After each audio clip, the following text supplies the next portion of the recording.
Okay. सो प्यारे बच्चों, देखो हम लोगों ने लास्ट क्लास में ना हमने बायोमोलिक्यूल के क्वेश्चंस देख लिए थे। ठीक है, तो ये एक चैप्टर है हम लोग जैसे तय किया है, मैंने तय किया है कि हम क्वेश्चन बाय क्वेश्चंस देखते चले जाएंगे। इवन जेनेटिक्स के, मॉलिक्यूलर बायोलॉजी के भी question by question he concepts को देखेंगे ताकि आप प्रिपेयर्ड होते चले जाओ। देखो यहाँ पे अब देखो नंबर 1 क्वेश्चन है, phases of the cell cycle interface. मैंने जैसे कि आपको एक entire lecture cell cycle, cell division का रिवीजन कराया है, तो आप ऑब्वियसली बहुत सारे क्वेश्चंस के जवाब दे पाओगे, ऐसी उम्मीद है। तो लेट्स बिगिन। देखो यहाँ पे क्वेश्चन है डीएनए रेप्लिकेशन इन बैक्टीरिया।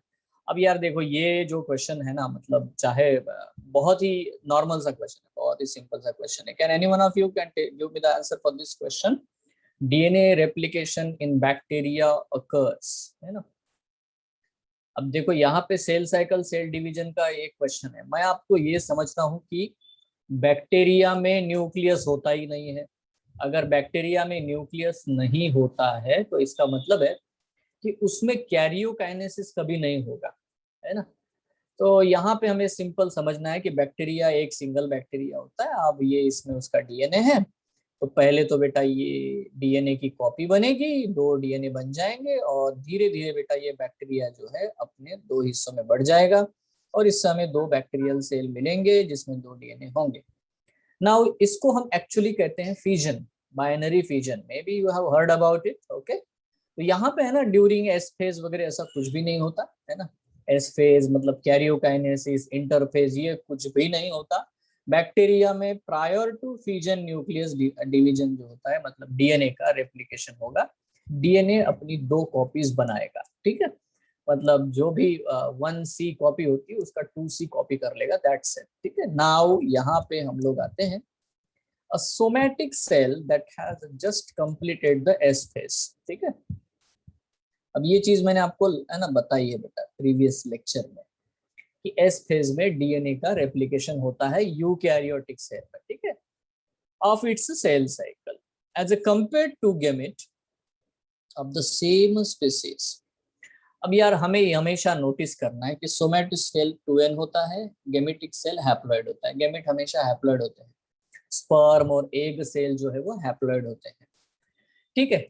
तो बेटा जब 2n है तो उसमें 2 कॉपीज होंगी जीवन में, और n है तो एक ही कॉपी होगी, ठीक है। Now a somatic cell that has just completed the S phase. अगर इसने एस फेज किया है तो डेफिनेटली बेटा 2C से 4C हो जाता है। Now you can give the answer.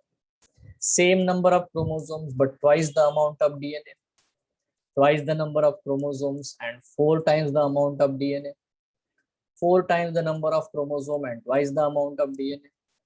क्या कह रहा है वो कि एक गेमेटिक सेल और एक somatic cell after S phase. तो आपको आंसर क्या मिलेगा? देखो गेमिट में नंबर जो है वो ट्वाइस आपको दिखाया जा रहा है। गेमिट में n होता है तो सोमैटिक सेल में 2n होता है। एस फेज होने के बाद भी 2n का 2n ही रहता है, तो हमें ये दिखने को मिल रहा है twice the number of chromosome, n 2n दिख रहा है। बट अब यहाँ पे देखो C मतलब एक ही कॉपी होती है यार गेमेट में, बट यहाँ पे क्योंकि रेप्लिकेशन हो चुका है तो 4C बन जाएगा। तो डेफिनेटली बेटा यहाँ पे हमें देखने का 4 times the amount of DNA you will सी, ठीक है। So B is the answer. इसीलिए मैं ये क्वेश्चन ले रहा हूँ क्योंकि ये क्वेश्चन मतलब देखो ये क्वेश्चन देखने के लिए दिखता है, मतलब इसका आंसर दे पाना इतना भी इजी नहीं है बहुत से बच्चों के लिए, ठीक है। तो देखो मैं फिर से एक बार एक्चुअली रिवाइज कर देता हूँ बच्चों, रिवाइज कर देता हूँ, है ना। एन मतलब सेट्स ऑफ क्रोमोसोम, बिल्कुल बिल्कुल मैंने बताया था ये आपको। देखो यहाँ पे बच्चों रिवीजन करा देता हूँ मैं आपका। पहली चीज क्या रिवीजन है, देखो यहाँ पे मैंने कहा G1 स्टेज में 2n और 2C होता है, करेक्ट है। S में 2n और 4C हो जाएगा क्योंकि डीएनए का रेप्लिकेशन हो रहा है। तो G2 में भी क्या होता है बच्चों? 2n और 4C। प्रोफेज में क्या होगा? 2n और 4C, है ना। उसके बाद मेटाफेज में क्या होगा? 2n and 4C। अब यहाँ पे एनाफेज में क्योंकि स्प्लिटिंग होगा तो 4n एंड 4C हो जाएगा, डायड के मोनैड बन जाएंगे। टेलोफेज में डेफिनेटली बेटा 4n और 4C होगा फॉर एंटायर सेल, और एक एक डॉटर न्यूक्लियाई के हिसाब से 2n एंड 2C हो जाता है। और जो डॉटर सेल्स बनते हैं उसमें फिर से वही जो ओरिजिनल इनिशियल पेरेंट सेल में था वो कंडीशन वापस आ जाती है 2n and 2c। तो इस तरह से नंबर ऑफ क्रोमोसोम्स, ये नंबर ऑफ क्रोमोसोम्स है और ये अमाउंट ऑफ डीएनए है, ये अमाउंट ऑफ डीएनए है। इस तरह से बच्चों हम लोग है ना बाइफरकेट करते हैं। अब इसको आपको यूज करना है अभी जब भी क्वेश्चन आएगा। तो ये सेकंड टाइम मैं आपको बता रहा हूँ। ले यहाँ पे आता है थर्ड क्वेश्चन। अब देखो सर सेल साइकिल के बारे में। हाँ बोलो। सर जो जीवन पेज है उसमें 2n और 2c क्यों होता है? 2n और 4c क्यों नहीं होता? वो कॉपी आना चाहिए। नहीं क्यों होगा, क्यों होगा क्यों? आपने क्लास अटेंड किया था ना, मैंने आपको हाँ दिखाया सर। था कि एक क्रोमोसोम है उसकी एक ही कॉपी होगी, है ना। तो एक मैटरनल से आएगा एक पैटर्नल से आएगा, तो दो क्रोमोसोम होंगे तो दो कॉपीज होंगी। जब रेप्लिकेट करेगा डीएनए, ठीक है, तो बेटा 4c बनेगा, नहीं तो 2c होगा, दो ही कॉपीज होगी। एक मैटरनल कॉपी होगी एक पैटर्नल कॉपी होगी, दोनों मिलकर के नंबर भी दो ही होगा, मतलब 2n होगा, 2c, है ना। और सर यस। 4c का? क्या 4c क्या? सर जैसे हमने 2n 4c लिख रहे थे, हाँ सर उसका भी आप बता सकते हो वापस, क्योंकि वो थोड़ा रिवीजन का था। ठीक है ना। तो 2n4c का क्या मतलब है, मैंने क्या कहा, यहाँ पे देखो ये डीएनए है यार, है ना, ये दूसरा डीएनए है, ये मैटरनल है ये पैटर्नल है, ठीक है, दो डीएनए हो गए। ठीक है, अब क्या हो गया, एक्चुअली देखा जाए तो ये एक क्रोमोसोम है ये एक क्रोमोसोम है, तो नंबर के हिसाब से तो 2n है। कॉपीज कितनी है, कॉपीज कितनी, paternal copy maternal copy, simple. तो ये कंडीशन 2n और 2c है ना। अब क्या हुआ, एस फेज में ये डीएनए अपनी कॉपी बना लेता है, ठीक है, पैटर्नल की दो कॉपीज हो गई अभी, पक्का। अब ये वाला जो डीएनए ये भी अपनी कॉपी बना लेता है, तो मैटरनल की भी दो कॉपीज हो गई, बट है ना, अब मैं इनको बोलता हूँ स्टिल मैं इसको एक ही क्रोमोसोम मानता हूँ, क्योंकि दोनों एक दूसरे को चिपके हुए हैं। आपको नहीं सेपरेट करने आया वहां पे, एनाफेज आने तक ये सेपरेट होंगे ही नहीं, इसीलिए हम मेरे लिए 2n ही अभी भी, ठीक है। पहले एक डीएनए वाला क्रोमोसोम था, अभी दो दो डीएनए वाला क्रोमोसोम बना है, but number is a 2n, but copies तो चार हो गई, 1 2 3 4, दो मैटरनल दो पैटर्नल, यही होता है, क्योंकि हाँ सर। डीएनए का एक डिवीजन होगा in S phase. Yes. Yes sir, got it. Okay, तो बेटा ये चीज हमने ओके देखी है। एनीवे नाउ यहाँ पे आते हैं मेरे प्यारे बच्चों, ये क्वेश्चन और है, ठीक है। Now during which phase of cell cycle, during which phase of cell cycle amount of DNA in cell remains at 4c, देखो 4c level if the initial amount is denoted as a 2c। तो कौन कौन से stages में आपको 4c amount ही दिखेगा? तो G2 में दिखता है। जी नॉट में तो कभी नहीं होगा, ये तो है ना, रिजेक्शन करो बेटा, रिजेक्शन जब भी आप आंसर को करोगे तो बहुत अच्छा होगा। देखो ये एक तो गया, G2 में तो दिखेगा ही, बराबर है, तो जीवन में तो कभी बेटा होता ही नहीं है, तो ये भी गया, दो तो गए, तो दोनों आंसर है ही नहीं। अब बचा बेटा सी एंड डी।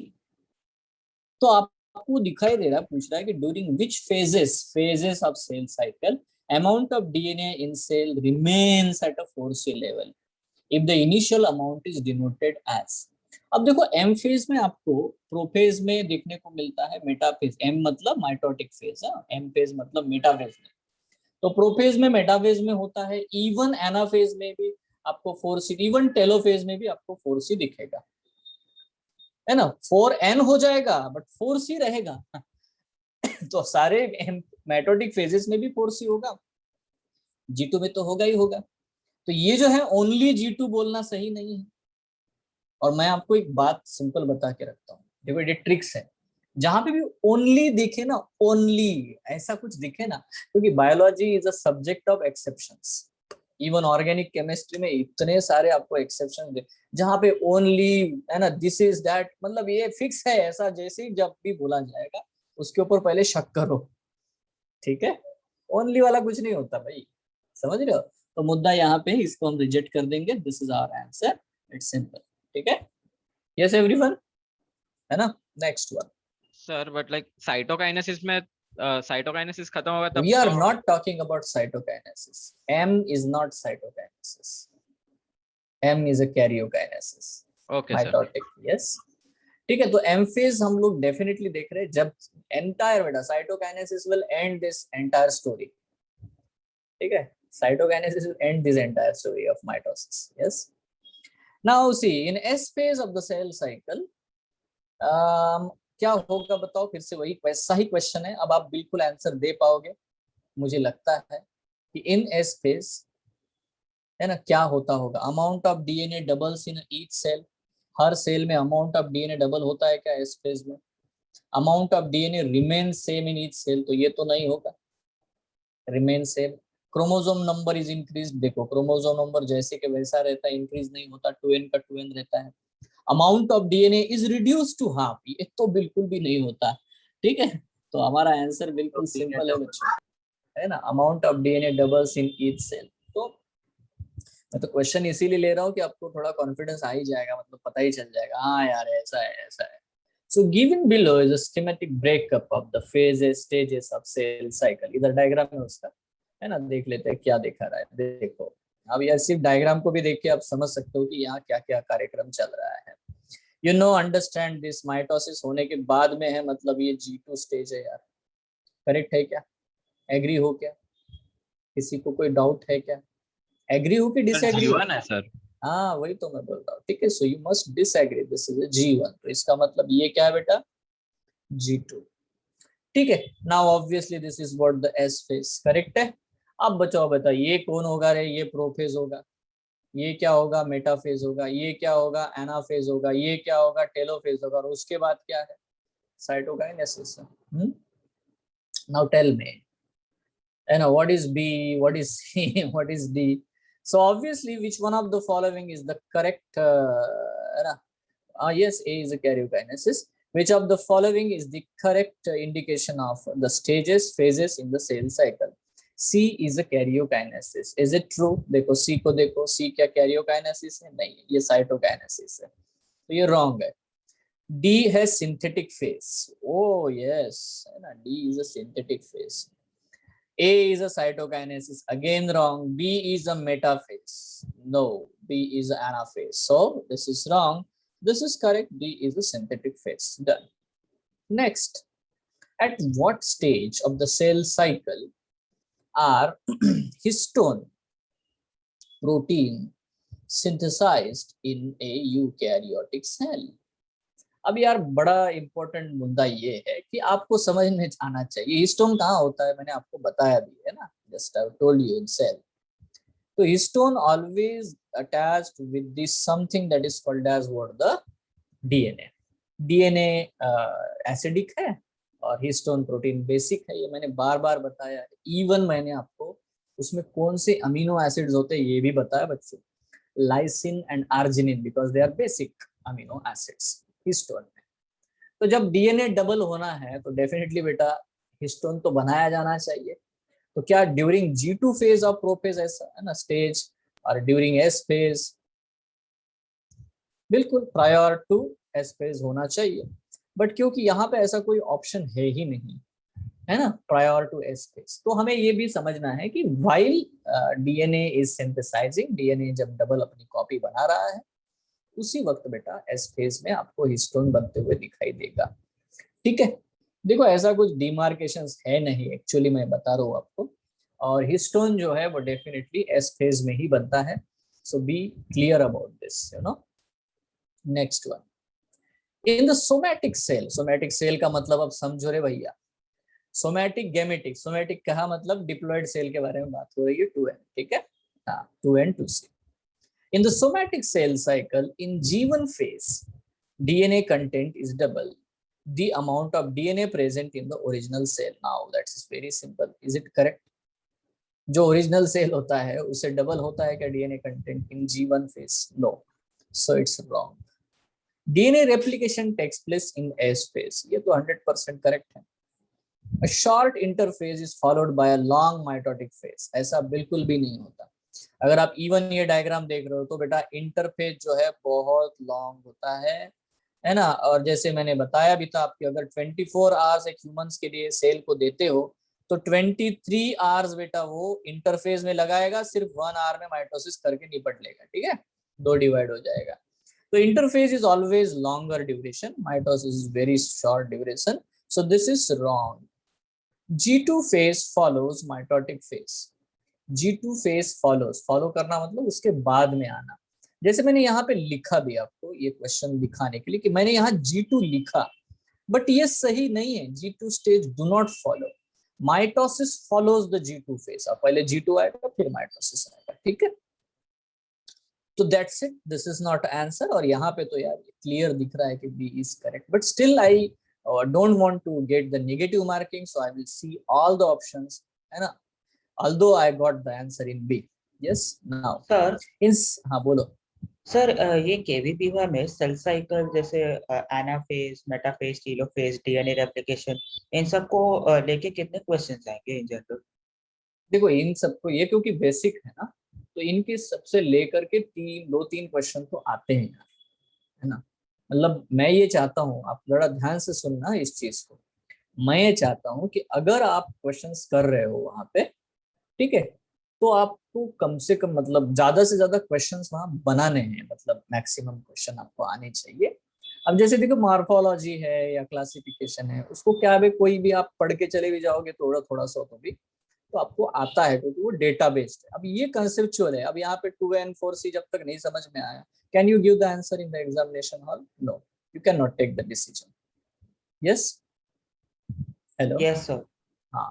तो देखो मैंने बहुत क्रिटिकली ये सब चैप्टर में ले रहा हूँ, क्योंकि मुझे पता है कि आप लोग कहाँ जवाब दे पाओगे on your basis of 9th and 10th knowledge also, और आप कहाँ नहीं दे पाओगे, आप कहाँ कंफ्यूज होगे उतना ही मैं बता रहा हूँ। There is only way of doing this, है ना।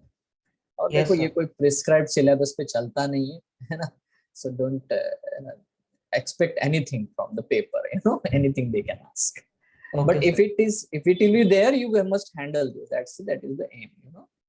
So in cell cycle, DNA replication takes place in, देखो ये बहुत ही आसान है बेटा, DNA sir S replication phase में। S phase में होगा, so it's not that much difficult. Now देखो ये ऐसा क्वेश्चन कि आप हैंडल नहीं कर पाओगे, this is too easy to be handled. A bacterium divides every 35 minutes. ठीक है, if a culture containing 10 raised to the power 5 cells per ml, एक कल्चर बनाया जिसमें आपको 10 raised to the 5 बैक्टीरिया, है ना, 5 इतने बेटा बैक्टीरियल सेल है पर ml, एक ml। Now is grown for 175 minute. अब वो 175 मिनट्स के लिए ग्रो कर रहा है, ऑब्जर्व कर रहे हैं आप। What will be the cell concentration per ml after 175 minutes?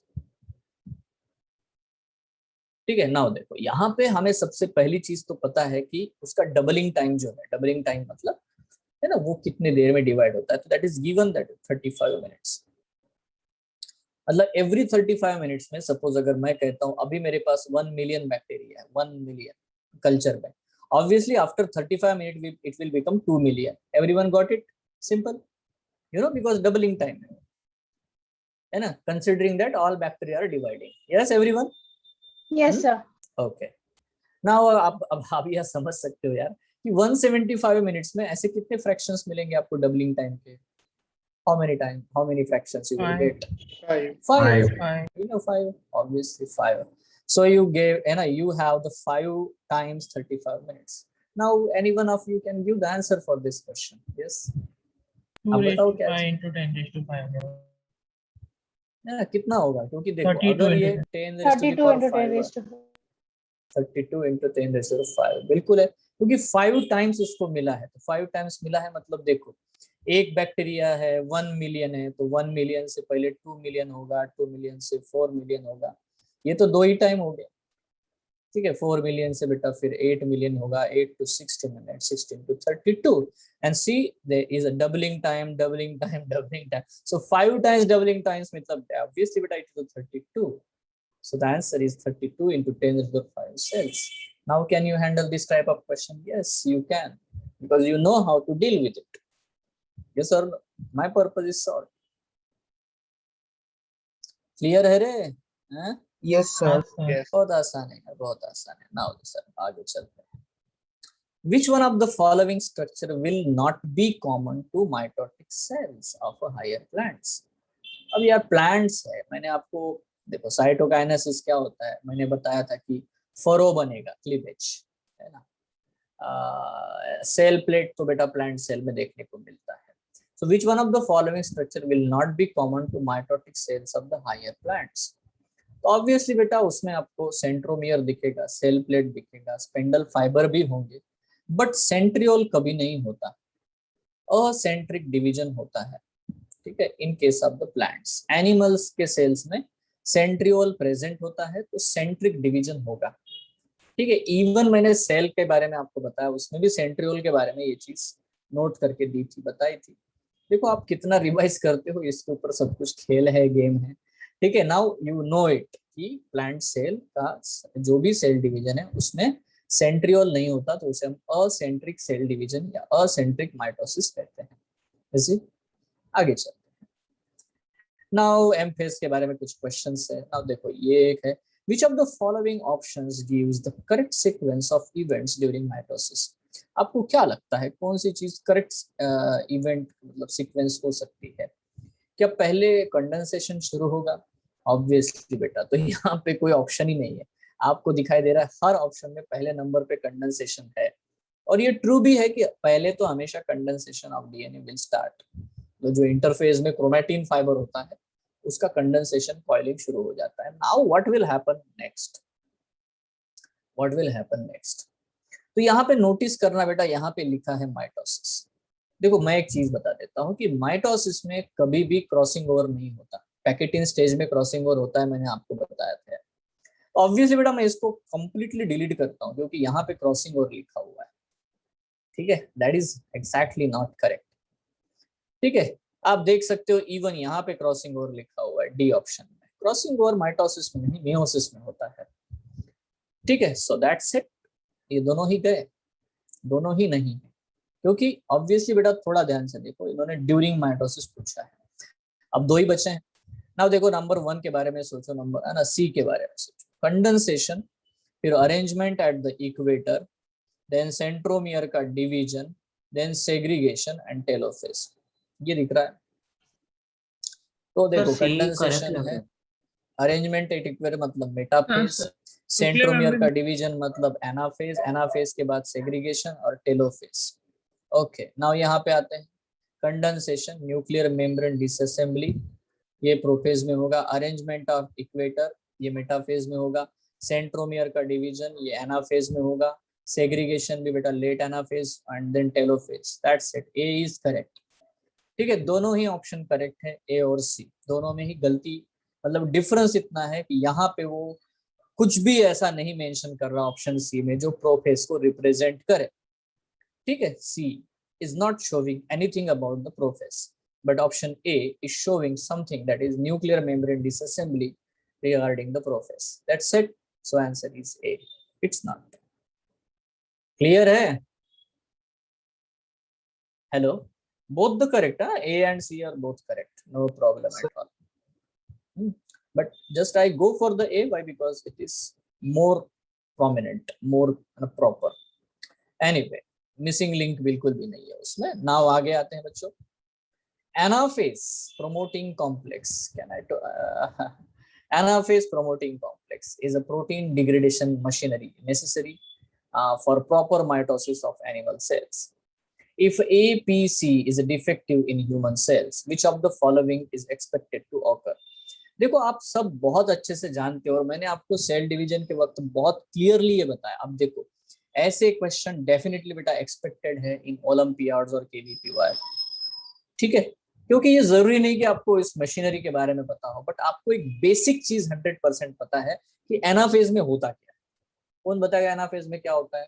Anaphase में होता है सेंट्रोमियर का डिवीजन, करेक्ट है ना, तो पता है आपको। अब यार यहाँ पे आपको दिखाई दे रहा है कि ऐसे कॉम्प्लेक्स के बारे में चेक पॉइंट है, ये चेक पॉइंट है ना, सेल साइकिल सेल रेगुलेशन का चेक पॉइंट है, जहां पे मैंने आपको सीडीके कॉम्प्लेक्सेस के बारे में इंफॉर्मेशन दी थी, है ना, साइक्लिन डिपेंडेंट काइनेज। तो बेटा वहां पे आपको एनाफेज प्रमोटिंग कॉम्प्लेक्स मतलब एक प्रोटीन का कॉम्प्लेक्स है, एंजाइमेटिक रोल प्ले कर रहा है जो कि सेल के साइकिल को रेगुलेट करता है। तो क्या आपको लगता है आंसर क्या होना चाहिए? Chromosome will be fragmented? ऐसा तो नहीं होगा, chromosome will not segregate, recombination of chromosome arms will occur, recombination तो यार है ना माइटोसिस में होता ही नहीं है, क्रॉसिंग और रिकॉम्बिनेशन माइटोसिस में। क्रोमोसोम विल नॉट कंडेंस, तो यार कंडेंस तो पहले ही हो जाता है प्रोफेज में, है ना, एनाफेज तक वेट ही नहीं करता।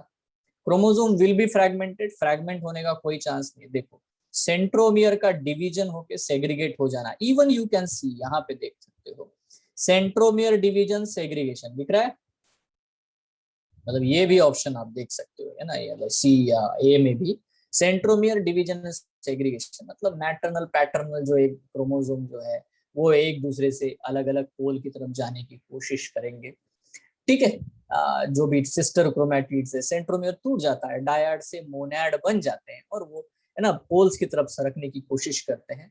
So that is what the segregation, segregate होंगे। तो ऑब्वियसली अगर एनाफेज प्रोमोटिंग कॉम्प्लेक्स नहीं होगा तो segregation will not happen.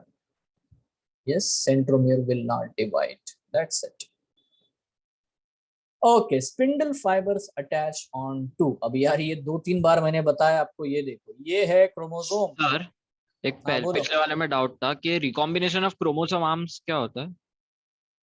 मैंने पैकेटिंग स्टेज आपको समझाई है, मैंने कहा कि है ना दो नॉन सिस्टर क्रोमैटिड्स होते हैं, मतलब दो क्रोमोसोम जो पेयर करते हैं ना एक दूसरे से, वो एक दूसरे के साथ बेटा एक्सचेंज कर लेते हैं सेगमेंट को, आर्म्स को एक्सचेंज कर लेते हैं, ठीक है, और फिर वो जोड़ देते हैं, मतलब एक्सचेंज करके जोड़ देंगे, उसी को हम रिकॉम्बिनेशन कहते हैं।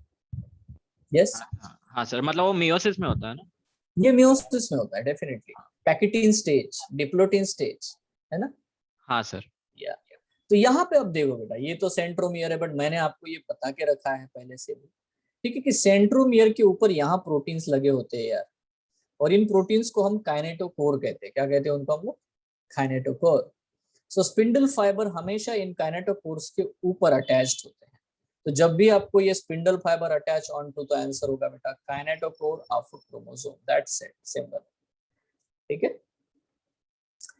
पक्का डायरेक्ट क्रोमोसोम को अटैच नहीं होते, वहां पे एक पकड़ जैसी चीज बन जाती है प्रोटीन्स की, उसके ऊपर बेटा स्पिंडल फाइबर्स अटैच होते हैं, that's it, simple. Next,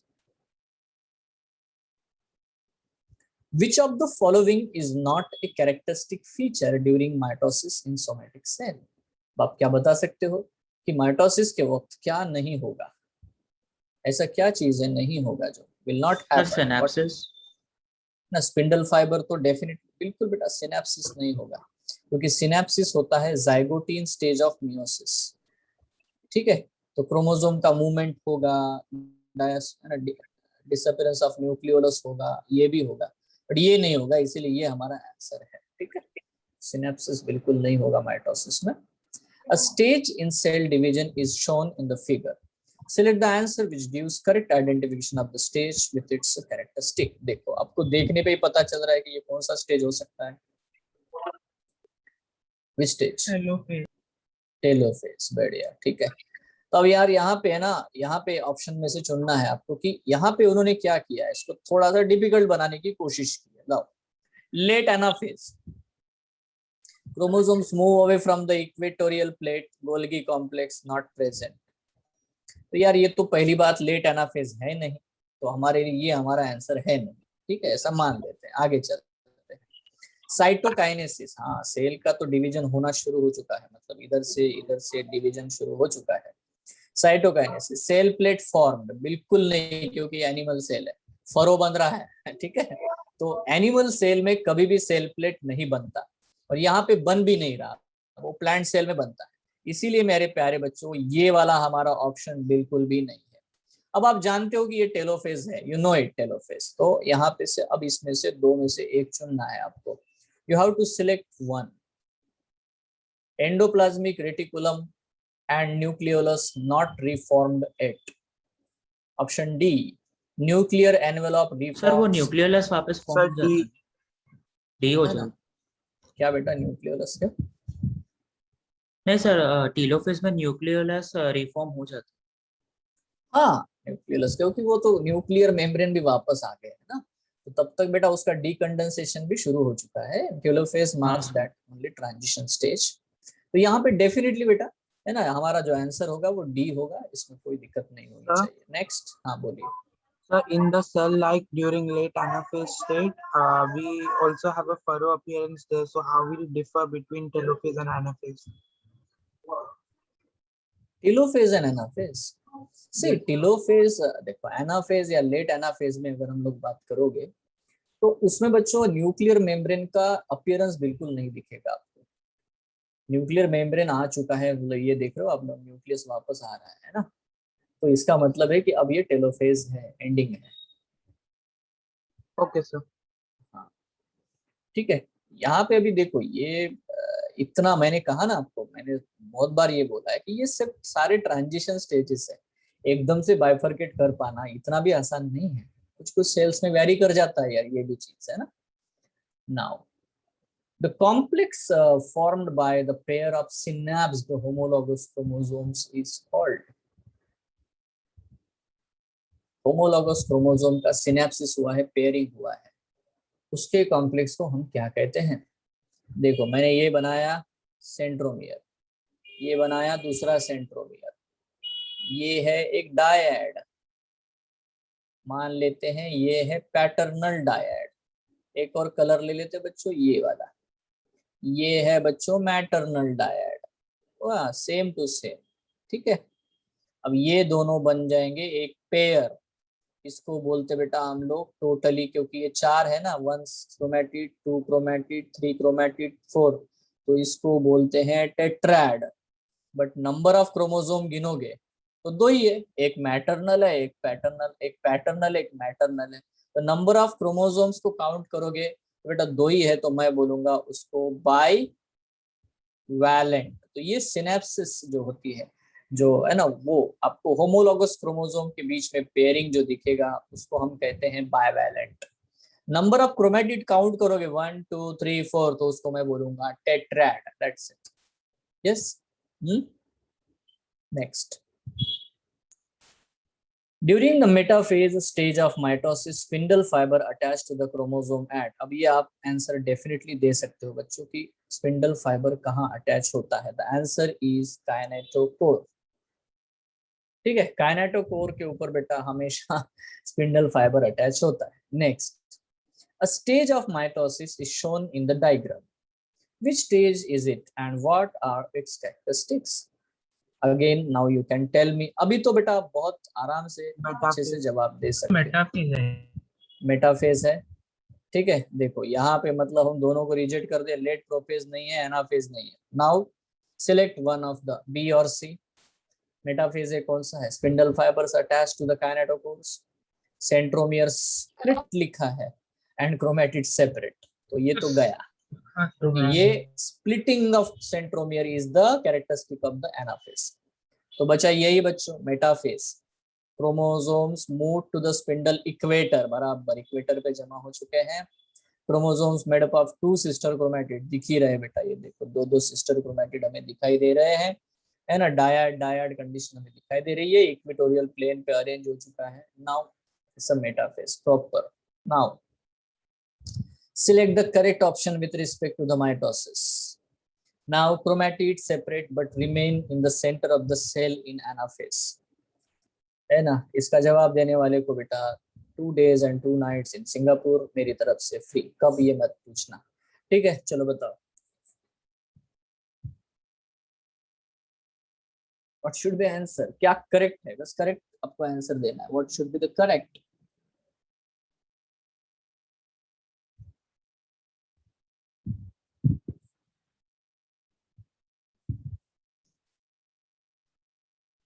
A wrong होगा। सर डी ए रॉन्ग होगा। Chromatids separate but remain in the center of the cell in anaphase। ना यार, सर डी chromatids का आंसर सेंटर में तो रह नहीं पाते, इसलिए गया ये। बी भी रॉन्ग होगा। Sir D. D, chromosomes move to the spindle equator and get aligned along the equatorial plate in metaphase। ये तो सही लग रहा है, but what is about C? Golgi complex and endoplasmic reticulum are still visible at the end of oh the sir prophase। सारे No, वो गायब हो- chromatids start moving toward the opposite pole in telophase। No, they start moving toward the opposite pole in anaphase। So this is correct। ठीक है। Next, At metaphase, chromosomes are attached to the spindle fibers by their, मुझे लगता है कि आपको option की भी जरूरत नहीं है ना? क्या आंसर होना चाहिए? Kinetico. That's it. ठीक है, that's very good. ये है आपका answer. Now during mitosis, endoplasmic reticulum and nucleolus begin to disappear at.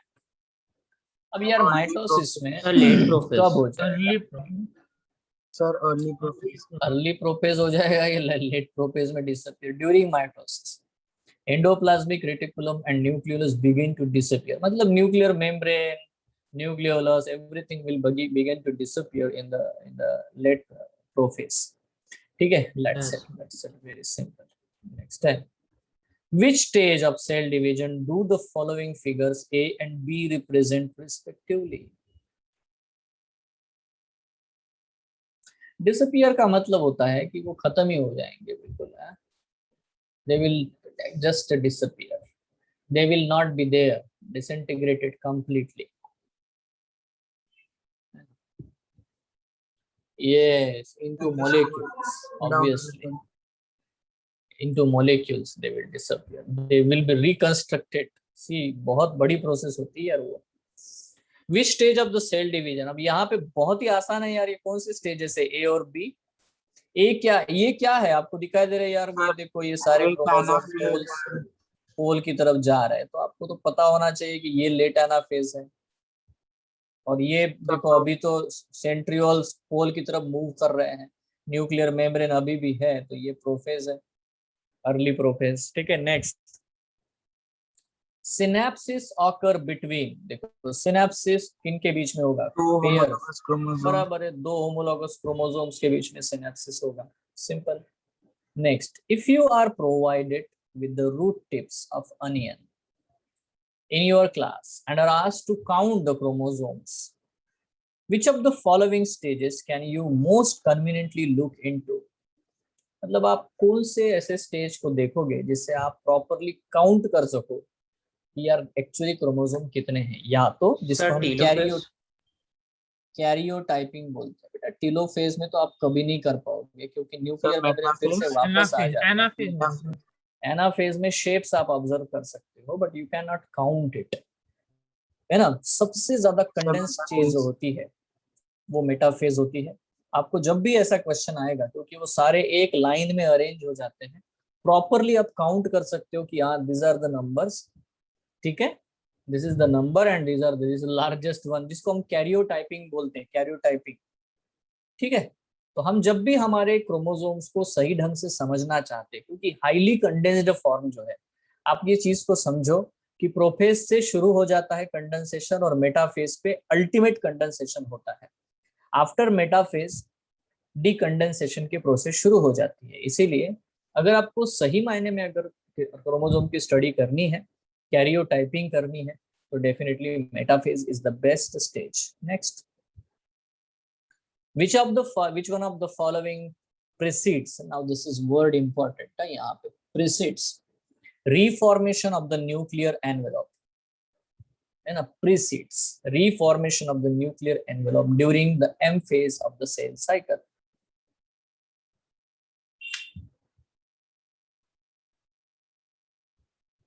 क्या लगता है आपको, क्या होना चाहिए?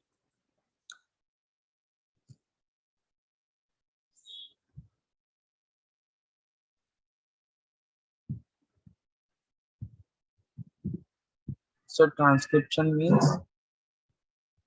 सर ए. ट्रांसक्रिप्शन का मतलब होता है डीएनए से, मैं ये पढ़ाने वाला हूँ आपको, डीएनए से कॉपी करके आरएनए बनाने की प्रोसेस, उसको हम ट्रांसक्रिप्शन कहते हैं. I think it's A. Sir a होना चाहिए. ये क्या है? Decondensation from chromosomes. देखो ऑब्वियसली यहाँ पे बताओ, सिंपल बताओ क्या क्या हो सकता है. बहुत सारे ऑप्शंस आप देख सकते हो, ऑप्शंस की कमी है नहीं, चार ऑप्शंस है आपके पास में. So you can use your complete freedom to give the answer.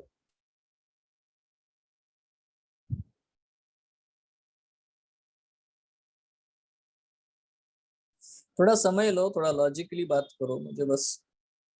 तो यहाँ पे आपकी टेस्टिंग है बेटा।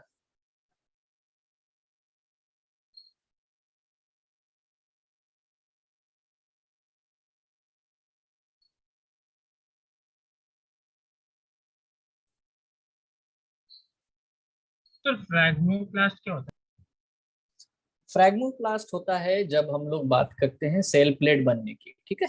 तो जब भी प्लांट सेल में सेल वॉल मतलब सेल साइटोकाइनेसिस होता है तो बीच में है ना इस तरह से, है ना, है? तो छोटे सर फिर छोटे। कॉन्ट्रैक्टाइल रिंग की कोई जरूरत ही नहीं होगी वहाँ पे। ना, उसको कॉन्ट्रैक्टाइल रिंग की बिल्कुल जरूरत नहीं होती। कॉन्ट्रैक्टाइल रिंग की जरूरत होती है in case of what the animal cell. Animal cell अंदर अंदर बेटा वो खींचता चला जाता है एट द सेंटर, क्योंकि यहाँ पे एक रिंग बनता है जो छोटा छोटा होता चला जाएगा, तो ये फरो डिप्रेशन बढ़ता चला जाएगा और सेल डिवाइड हो जाएगा। सी रॉन्ग that यहाँ होगा पे फिर accurately see यहाँ पे ये चीज ये फैलती चली जाएगी, और ये चीज मैंने बताई आपको। सेल है ना, यहाँ पे आपको सेल प्लेट सेल वॉल बनेगा, जिससे ये सेल बनेगा, ये सेल बनेगा।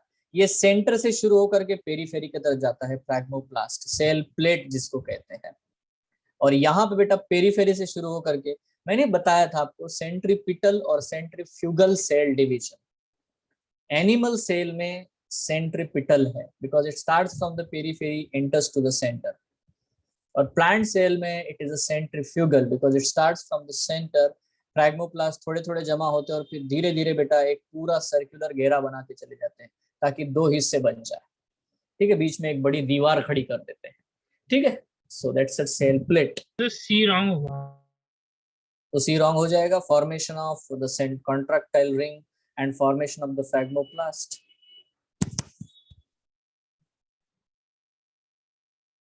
देखो और प्री होगा ना, सीड्स, पहले तो ये बताओ प्री सीड्स का क्या मतलब होगा। प्रीसीड मतलब उसके So, पहले कोई stage एक्शन बराबर होगा। बराबर, इसका मतलब ये तो बाद में होगा ना, ये तो नहीं है, ठीक है, ये तो नहीं है इवन, है ना। यहाँ पे देखो are formation of nuclear envelope during M phase of the cell cycle, तो क्या क्या नहीं हो सकता है। Formation of the contractile ring and transcription, देखो यहाँ फिर से कॉन्ट्रैक्टाइल रिंग है तो ये भी नहीं है। तो बचे आपके पास दो ही ऑप्शन बेटा, ए और बी।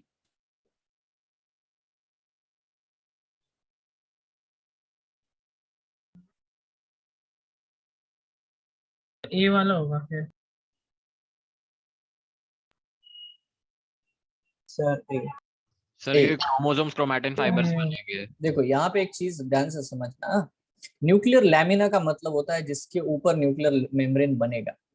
तो न्यूक्लियर लैमिना एक प्रोटीनियाशियस स्ट्रक्चर है, प्रोटीन जैसा, जिसके ऊपर ये बहुत डीप मॉलिक्यूलर लेवल पे है बच्चों। तो वहां पे ना पहले तो न्यूक्लियर लैमिना सेट होता है, मतलब ऐसा कि हम लोग पहले एक फ्रेमवर्क बनाते हैं और उसके ऊपर कपड़ा लगाएंगे, है ना। सो वैसे ही बिल्कुल यहाँ पे, मतलब अगर आपको एक फुटबॉल भी बनाना है तो आप क्या करोगे, फुटबॉल मतलब ऊपर से जो है ना कपड़ा बनता है ना, अगर आपको ऐसा फिक्स्ड है जिसमें हवा ना भरनी पड़े, ऐसा अगर बॉल बनाना चाहते हो, टेनिस बॉल बनाना चाहते हो, तो आप क्या करोगे, पहले एक रबर का स्ट्रक्चर बनाओगे, उसके ऊपर बेटा वो ग्रीन क्लॉथ लगाओगे जिससे आपको टेनिस बॉल बनेगा। The same way nuclear membrane जो बनता है वो एक ढांचे के ऊपर बनता है जिसको न्यूक्लियर लैमिना कहते हैं, ठीक है, उसे क्या कहते हैं, न्यूक्लियर लैमिना। तो जैसे बेटा न्यूक्लियर एनवेलप बन रहा है तो ऑब्वियसली बेटा उससे पहले, है ना, क्या होना चाहिए, सबसे पहले बेटा डिकंडेंसेशन होना चाहिए, डिकंडेंसेशन फ्रॉम क्रोमोसोम्स। क्रोमोसोम का डिकंडेंसेशन होगा, डीएनए फ्री हो जाएंगे, और डीएनए बहुत तेजी से बेटा आरएनए बनाएंगे, आरएनए बड़ी तेजी से प्रोटीन्स बनाएगा, और यही प्रोटीन बेटा न्यूक्लियर लैमिना और मेम्ब्रेन सब बनाएंगे। इसीलिए पहले ये होगा फिर बाद में ये होगा, और फिर बाद में बेटा है ना एनवेलप पूरा बन जाएगा। तो बेटा क्या होना चाहिए answer, can you sir tell B me. होगा क्योंकि वो आंसर बी होगा, बिल्कुल सही। दोनों ही ऑप्शन सही है, ए और बी बोथ आर करेक्ट। इसीलिए मैंने बोला कि यहाँ पे आपका टेस्टिंग है, ठीक है, ये बहुत ज्यादा थोड़ा डीप है, ठीक है। तो यहाँ पे आंसर कैसे आता है, decondensation from chromosome, then the transcription from chromosome, then the reassembly of the nuclear lamina, then the formation of the nuclear envelope. Yes everyone, है ना। पहले डीएनए फ्री होना चाहिए, फ्री हो गया तो फिर अब वो आरएनए बनाना शुरू करेगा, आरएनए सर बनाना शुरू किया तो प्रोटीन बनाना शुरू करेगा, यही प्रोटीन्स का ढांचा बनेगा न्यूक्लियर लैमिना। उसके उस ढांचे के आजू बाजू में बेटा पूरा न्यूक्लियर एनवेलप बनेगा। हाँ बोलिए। सर आप न्यूक्लियर एनवेलप के बारे में बता सकते हो? न्यूक्लियर एनवेलप एक डबल मेम्ब्रेन स्ट्रक्चर है जिसमें न्यूक्लियर पोर्स होते हैं, ओके सर। है ना, वो पढ़ा है मैंने। इवन मैंने आपको बेटा क्वेश्चन भी पूछा था न्यूक्लियर लैमिना के न्यूक्लियर मेम्ब्रेन के बेस पे। एक लाइन मैंने ड्रॉ की थी एक सेल वाली, शायद आपको याद हो तो। मैंने ऐसा बोला एक सेल है, यहाँ पे न्यूक्लियर मेम्ब्रेन है, यहाँ पे एक माइटोकॉन्ड्रिया है, यहाँ से लाइन सेंटर में पास की थी। बोला तो कितने मेम्ब्रेन से गई बताओ, और how many times it is passing to the membrane. ऐसा क्वेश्चन पूछा है आपको मैंने। हाँ सर 4। हाँ, तो ये इसीलिए पूछा है क्योंकि मैंने बोला कि ये डबल मेम्ब्रेन स्ट्रक्चर है, तो अंदर बेटा जो मेम्ब्रेन बना ना, ये न्यूक्लियर लैमिना के ऊपर बना है, बट बाहर का न्यूक्लियर जो बना है वो मेम्ब्रेन उसके आजू बाजू बनता है। ठीक है, एनीवे तो ये थोड़ा ज्यादा डीप हो जाता है, बट आंसर इज बी, है ना, B careful about it. Yes, next one, best material for the study of mitosis. या ऑब्वियसली बेटा it's very simple, it's the root tip of onion. ठीक है, आप घर में भी ये कर सकते हो, बस आपके पास एक अच्छा माइक्रोस्कोप होना चाहिए। ठीक है, बस इतना ही है। और उसके ऊपर मतलब एक अनियन लो, उसको पानी के ऊपर रखो, उसमें अच्छे रूट्स आएंगे, उसके बेटा नीचे रूट टिप को क्रश कर दो और ऑब्जर्व करो माइक्रोस्कोप में। आपको माइटोसिस के बहुत सारे अलग अलग स्टेजेस देखने को मिलेंगे if you are lucky. Next, if a diploid cell is treated with the colchicine. देखो ये जो एक है ना, ये कोल्चिसिन जो होता है बच्चों, ये होता है माइटोसिस स्पिंडल पॉइजन। मतलब आप बड़ा ध्यान से समझना। देखो ये मैंने बताया था कि इसके बारे में आपको, आई डोंट थिंक सो, बताया था क्या? यस, नो सर, कोल्चिसिन के बारे में नो सर। शायद, है ना, मैं बताना चाहूंगा यहाँ पे आपको। देखो यहाँ पे होता क्या है कि एनाफेज में 4n तो बन जाता है, मतलब फ्लॉइडी बढ़ गई, है ना, 2n से 4n तो हो गया बराबर। बट अब यार ये 4n होगा पर ये डिटैच होगा तो ही बेटा सेपरेट होंगे। होता क्या है कि कोल्चिसिन एक ऐसा केमिकल है जिसको हम जेनेटिक इंजीनियरिंग में बहुत अच्छा खासा यूज करते हैं। पता है, कोल्चिकम ऑटमनेल नाम के प्लांट से मिलता है। ठीक है, अनियन और गार्लिक इनका ही बेटा ये जात भाई है, ये प्लांट मतलब उनके ही ग्रुप का है। तो ये जो कोल्चिकम प्लांट है ना, इससे एक ऐसा केमिकल मिलता है जो कि माइटोटिक स्पिंडल पॉइजन है। Just I will write it, mitotic spindle poison. मतलब ये क्या करता है पता है, ये स्पिंडल को बनने ही नहीं देगा। तो अगर स्पिंडल ही नहीं बनेगा तो बेटा एनाफेज में जो स्प्लिटिंग होती है ना, वो होगी क्या? कभी कभी नो नहीं। सर। इसीलिए अगर कभी स्प्लिटिंग ही नहीं होगी तो ये जो सेल है, इसका जो सेल का जो है एस फेज हो गया, प्रोफेज हो गया, मेटाफेज हो गया, बट एनाफेज के आगे कहानी बढ़ती ही नहीं है और वो सेल वहीं के वहीं अरेस्ट हो जाता है। तो यहाँ पे इस सेल में हमेशा 4 कॉपीज ही होंगी। ठीक है, इसीलिए हम लोग कहते हैं कि अब ये बिन डिवाइडेड नहीं हुआ, अब इसको 4n मान लो, ये 4n कंडीशन में है, मतलब हमें 2n से 4n मिला। तो मैं आपको सीधा सीधा पूछता हूँ, अगर आप किसी भी सेल की प्लॉइडी बढ़ाना चाहते हो, sets of numbers of cell chromosomes बढ़ाना चाहते हो या कॉपीज बढ़ाना चाहते हो, तो आप कौन से केमिकल को यूज करोगे? है ना, या तो अगर आप एक डिप्लॉयड सेल को टेट्राप्लॉइड में मतलब 2n से 4n में कन्वर्ट करना चाहते हो तो आप कौन सा केमिकल यूज करोगे? आंसर है colchicine. Why? Because it is a mitotic spindle poison. It cannot stop the prophase, it cannot stop the S phase. S phase होगा, डबल होगा, DNA कंटेंट डबल हो जाएगा, but it will never allow the cytokinesis. Cytokinesis कभी होने ही नहीं देगा, और cytokinesis नहीं होगा तो ऑटोमेटिकली बेटा उस सेल के अंदर डबल कंटेंट हमेशा के लिए सेट हो जाएगा। यस, सो डिप्लॉयड सेल से बनेगा बच्चों टेट्राप्लॉइड। पक्का रे? Next, during cell division, the spindle fibers attach to the Identical. chromosomes. है ना? ये हो गया। Microtubule is involved in the, देखो माइक्रोट्यूबुल को मैंने आपको इवन सेल में भी बताया था। जो भी स्पिंडल बनते हैं वो ट्यूबुलिन प्रोटीन से बनते हैं, ये मैंने आपको बताया है। माइक्रोट्यूबुल है ना, जिससे ट्यूबुलिन प्रोटीन से बनते हैं, तो यही माइक्रोट्यूबुल स्पिंडल्स बनाते हैं, स्पिंडल फाइबर। तो ऑब्वियसली बेटा it will helpful in the cell division, you know. An actin filament होता है, एक्टिन मायोसिन, ये जो फिलामेंट होते हैं बेटा वो मसल्स के कॉन्ट्रैक्शन में यूज होते हैं। आपके बॉडी में जो भी मसल्स का कॉन्ट्रैक्शन हो रहा है, कॉन्ट्रैक्शन, रिलैक्सेशन, ठीक है, ये भी एक पोर्शन है फिजियोलॉजी का जिसके ऊपर क्वेश्चंस आते हैं, क्योंकि यहाँ पे प्रॉपर मॉलिक्यूलर लेवल का मैकेनिज्म है। ठीक है, सो तो हम लोग देखते हैं। अब यहाँ पे देखो, ये क्वेश्चन हमने डील भी किया है ना, we have solved this question. How many mitotic divisions are needed for a single cell to make 128 cell? The answer is 7, है ना। Next, during cell division in apical meristem the nuclear membrane appears in. अब यार ये apical meristem मतलब root tip, ठीक है। Root tip में जो सेल होते हैं जो डिवाइड होते रहते हैं उसको हम अपाइकल मेरिस्टेम कहते हैं। द न्यूक्लियर मेम्ब्रेन अपीयर्स इन, कहाँ पे आएगा रे न्यूक्लियर मेम्ब्रेन वापस? तो ये आपका आंसर है टेलोफेज, है ना।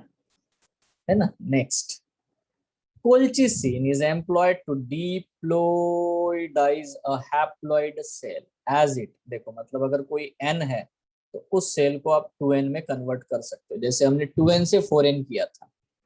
क्यों ऐसा कर पाएगा ये?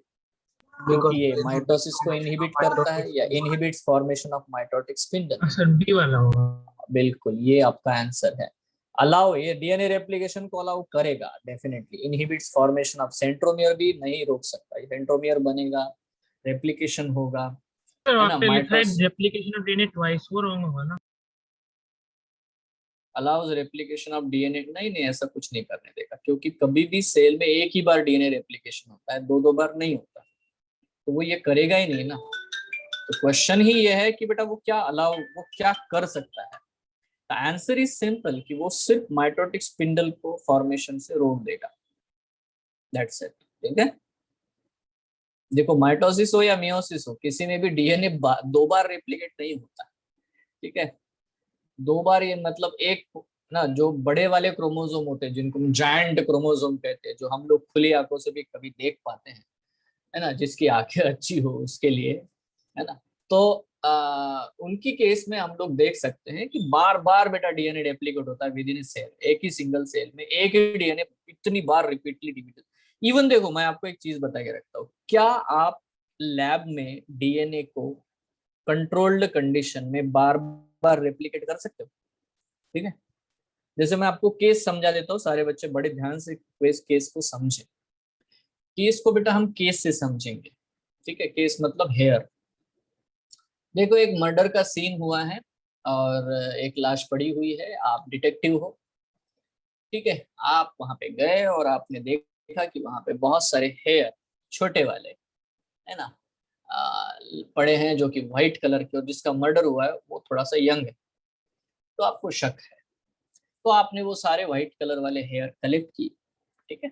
अगर आप हेयर कलेक्ट करोगे तो आपको तो हेयर में तो कुछ होगा नहीं, उसमें डीएनए होता नहीं है, बट जिसको बोलते हैं ना हेयर का जो बेस होता है उसको बोलते हैं हेयर फॉलिकल, उसमें थोड़ा थोड़ा सेल्स लगे होते हैं, ठीक है। इवन आप खुद के सेल के जो है ना हेयर निकाल के देखो, आपको दिख देंगे एकदम।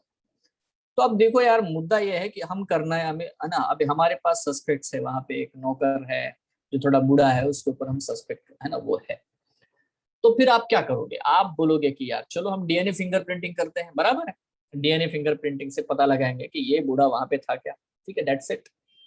नाउ एक व्हाइट सेल है ऑब्वियसली, तो हम लोग ये क्या कह रहे हैं कि इसमें से जो डीएनए मिलेगा ना, मतलब हेयर फॉलिकल इतना कम है ना, इससे जो डीएनए मिलेगा वो एकदम बहुत ही कम है यार, पिकोग्राम्स के कॉन्सेंट्रेशन में। मतलब जैसे ही आप इसकी प्रोसेस करना शुरू करोगे तो ये इस तरह से लॉस हो जाएगा, आपको कुछ मिलेगा ही नहीं।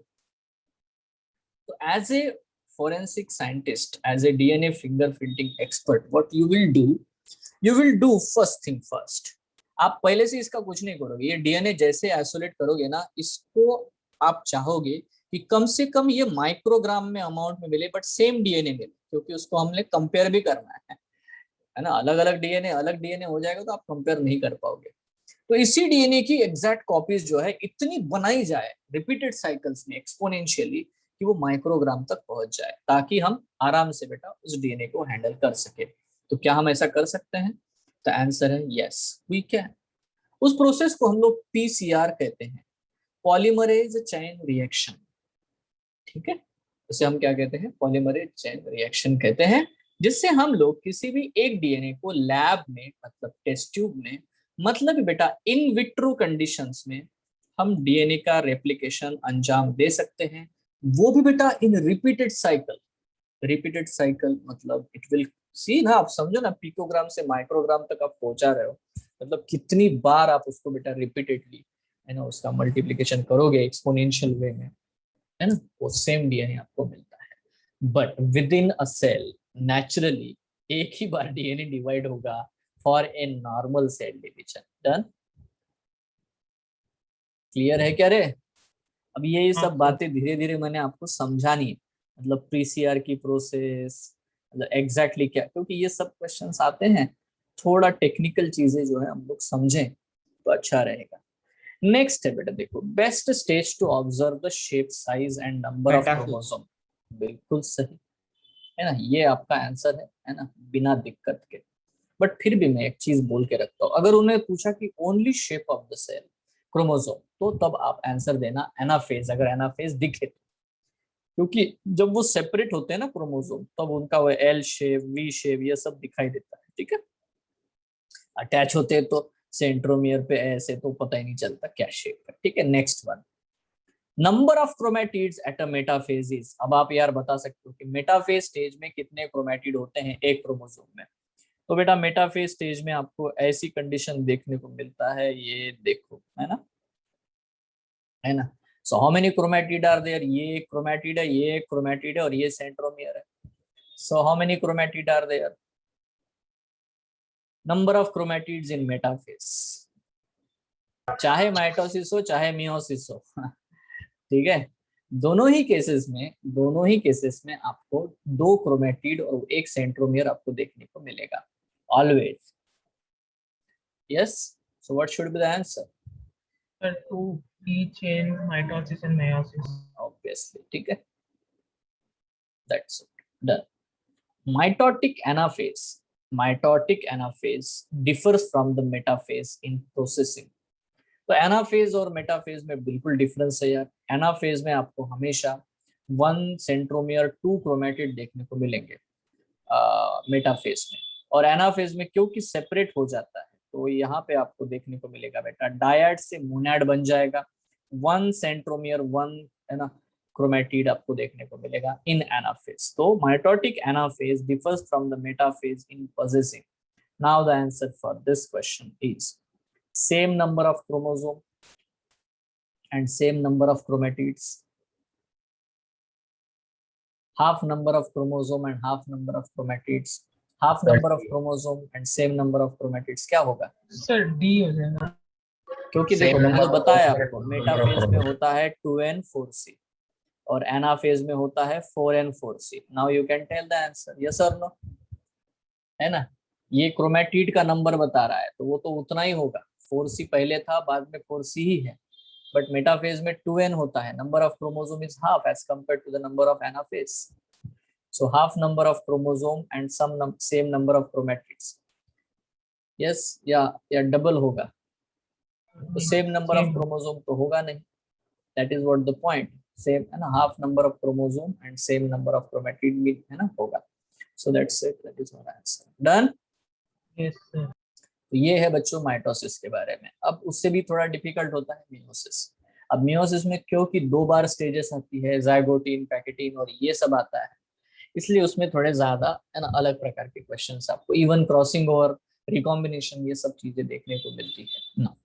इन meiosis crossing over is initiated at, obviously बेटा क्रॉसिंग ओवर हमेशा, मैंने अब भी 2-3 बार बताया, मतलब पहले के भी क्वेश्चंस में सर बताया। Packeting stage. बिल्कुल बिल्कुल, पैकेटिंग स्टेज में क्रॉसिंग ओवर होता है, ये हमने देखा। Now select the correct option. Sir अब नीचे बाकी बेटा स्टेज में क्या होता है वो भी एक बार बता दीजिए ना। लेप्टोटीन में देखो, लेप्टोटीन में वो एक्चुअली कंडेंसेशन शुरू करता है, प्रॉपर थ्रेड जैसे है ना, अच्छे से क्रोमोसोम दिखाई देता है।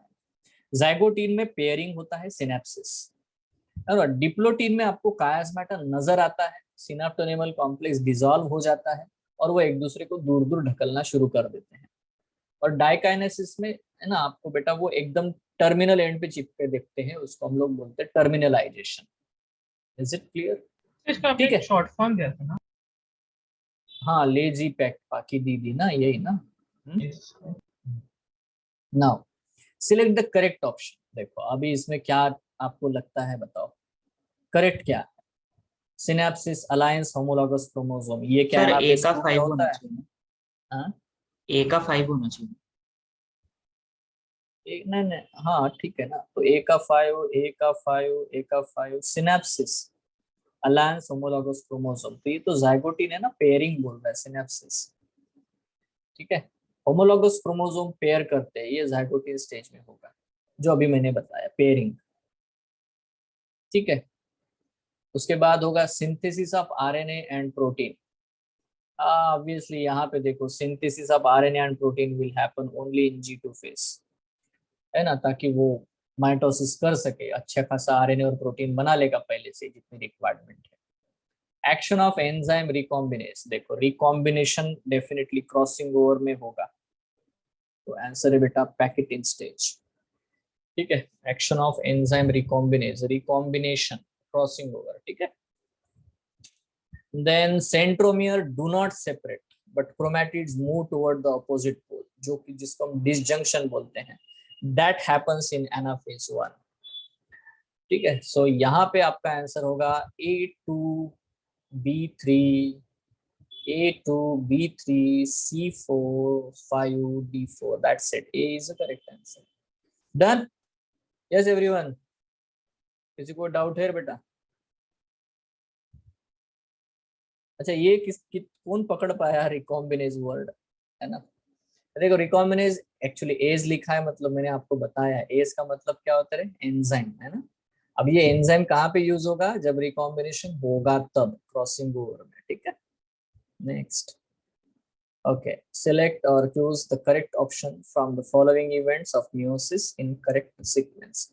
कैसे कैसे होगा, पहले क्या होगा, जाइगोटीन पहले होगा, ठीक है, फिर डिसअपीयरेंस ऑफ न्यूक्लियोलस, देखो डिसअपीयरेंस बहुत बाद में होता है। बताओ क्या क्या हो सकता है, what should be the first thing.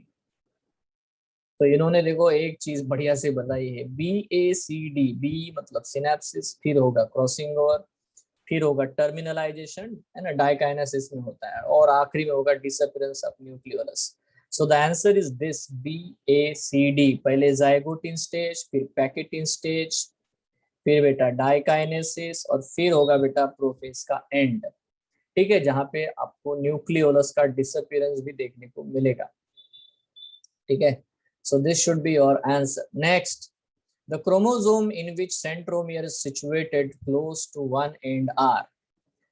बताओ, the chromosome in which centromere situated, मैंने ये वाला स्ट्रक्चर आपको बताया था, ये छोटा सा आर्म है और ये इतना बड़ा है, या तो ये भी बताया बेटा मैंने बिल्कुल सेंटर में सेंट्रोमियर है ना, या तो ये भी बताया था कि देखो ये थोड़ा सा आर्म बड़ा है, ये है ना सेंटर के बिल्कुल थोड़ा करीब है, और ये जो कि बिल्कुल बेटा यहाँ पे एंडिंग पे है। जब एकदम एंडिंग पे सेंट्रोमियर हो, इसको बोलते हैं टेलोसेंट्रिक, ठीक है। अगर बिल्कुल सेंटर में सेंट्रोमियर हो तो उसे बोलते हैं मेटासेंट्रिक, सेंटर के थोड़ा बाजू में हो तो बेटा बोलते हैं सब मेटासेंट्रिक, और टिप के बिल्कुल पास में हो बट टिप पे ना हो, जैसे कि ये है, तो इसको बोलते हैं acrocentric. So now you have the answer here. The chromosome in which centromere is situated close to one end are acrocentric. ठीक है? Yes, sir. Next. The enzyme recombinase. Now you can tell me. मतलब मुझे तो पता है आपको आएगा अभी answer. The enzyme recombinase is required at which stage of meiosis? Pachytene stage. बिल्कुल बढ़िया, वेरी गुड, है ना। नेक्स्ट, ड्यूरिंग मियोसिस 1, देखो मैंने आपको बताया अभी फॉर्मूलाज, जस्ट मैंने आपको बता के रखे हैं फॉर्मूला जो भी है ना उसका, G1 में 2N2C होगा, S में 2N4C होगा, है ना, that I will tell you. Now this is during meiosis 1 the chromosome start pairing at, देखो पेयरिंग कहाँ पे हो सकता है, आपको बार बार मैं बता रहा हूँ, सिनेप्सिस जिसको कहते हैं वो कहाँ पे होगा बेटा, Zygote. Zygotene. During gamete formation मतलब डिप्लॉइड से हैप्लॉइड करना चाहता है, the enzyme recombinase participate during. Now the best, you know this is very simple, why, because ये जो भी है ना, leptotene, zygotene, pachytene, diplotene and diakinesis, ये सारे प्रोफेज 1 के स्टेजेस है, ठीक है। तो मतलब रिकॉम्बिनेज तो पैकेटीन में यूज होता है, इसका मतलब कब यूज होता है भाई, प्रोफेज 1 में। मतलब आपको ऐसा क्वेश्चन पूछे कि मियोसिस में सबसे लॉन्गेस्ट स्टेज कौन सी होती है, तो ऑब्वियसली प्रोफेज 1, क्योंकि इसमें इतने 5 स्टेजेस और भी इन्वॉल्व है, यस एवरीवन। नेक्स्ट बेटा यहाँ पे एक डायग्राम दी गई है। Given below is the representation of a certain event at a particular stage of a type of cell division which is this stage. क्या ये प्रोफेज 1 है, क्या ये प्रोफेज 2 है, क्या ये प्रोफेज ऑफ माइटोसिस है, या both prophase and metaphase of mitosis है? देखो सिंपल है, पेयरिंग हुआ है, क्रॉसिंग ओवर दिखाई दे रहा है बिल्कुल क्लियरली, है ना, दोनों के बीच में क्रॉसिंग और सर एग्जैक्टली वो दिखाई दे पैकेटिंग रहा है। स्टेज में होता है।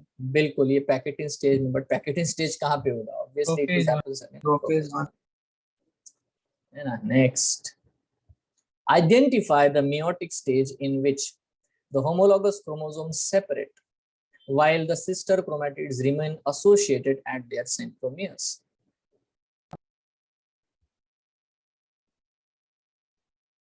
मतलब पैटर्नल और मैटरनल क्रोमोसोम एक दूसरे से दूर दूर जाते हैं, बट सेंट्रोमियर डिवाइड नहीं होता।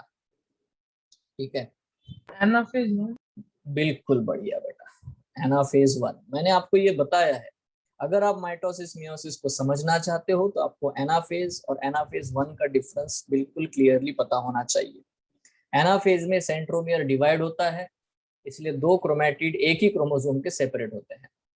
बट एनाफेज 1 में सेंट्रोमियर डिवाइड नहीं होता, तो दोनों डायड मैटरनल पैटर्नल एक दूसरे से दूर दूर जाते हैं, जिसको हम डिसजंक्शन कहते हैं। ठीक है, so that is what the anaphase 1। Next, genetic map is one that, now देखो ये थोड़ा सा बेटा आपको मैंने पढ़ाना चाहिए। ठीक है, शोज द डिस्ट्रीब्यूशन ऑफ, यहाँ पे मैं आपको बता दूं, जेनेटिक मैप जो होता है, मतलब हम लोग, थोड़ा सा ध्यान से सब लोग सुनना, मैं अगर ये कहता हूँ, थोड़ा ध्यान से, हाँ बच्चों थोड़ा ध्यान से, मैं ये कहता हूँ कि आप लोग मेल, जितने भी मेल इस क्लासरूम में बैठे हुए हैं, ठीक है, आपके अंदर एक एक्स क्रोमोसोम है और आपके अंदर एक वाई क्रोमोसोम है। नाउ मैं अगर क्वेश्चन पूछूं कि व्हाई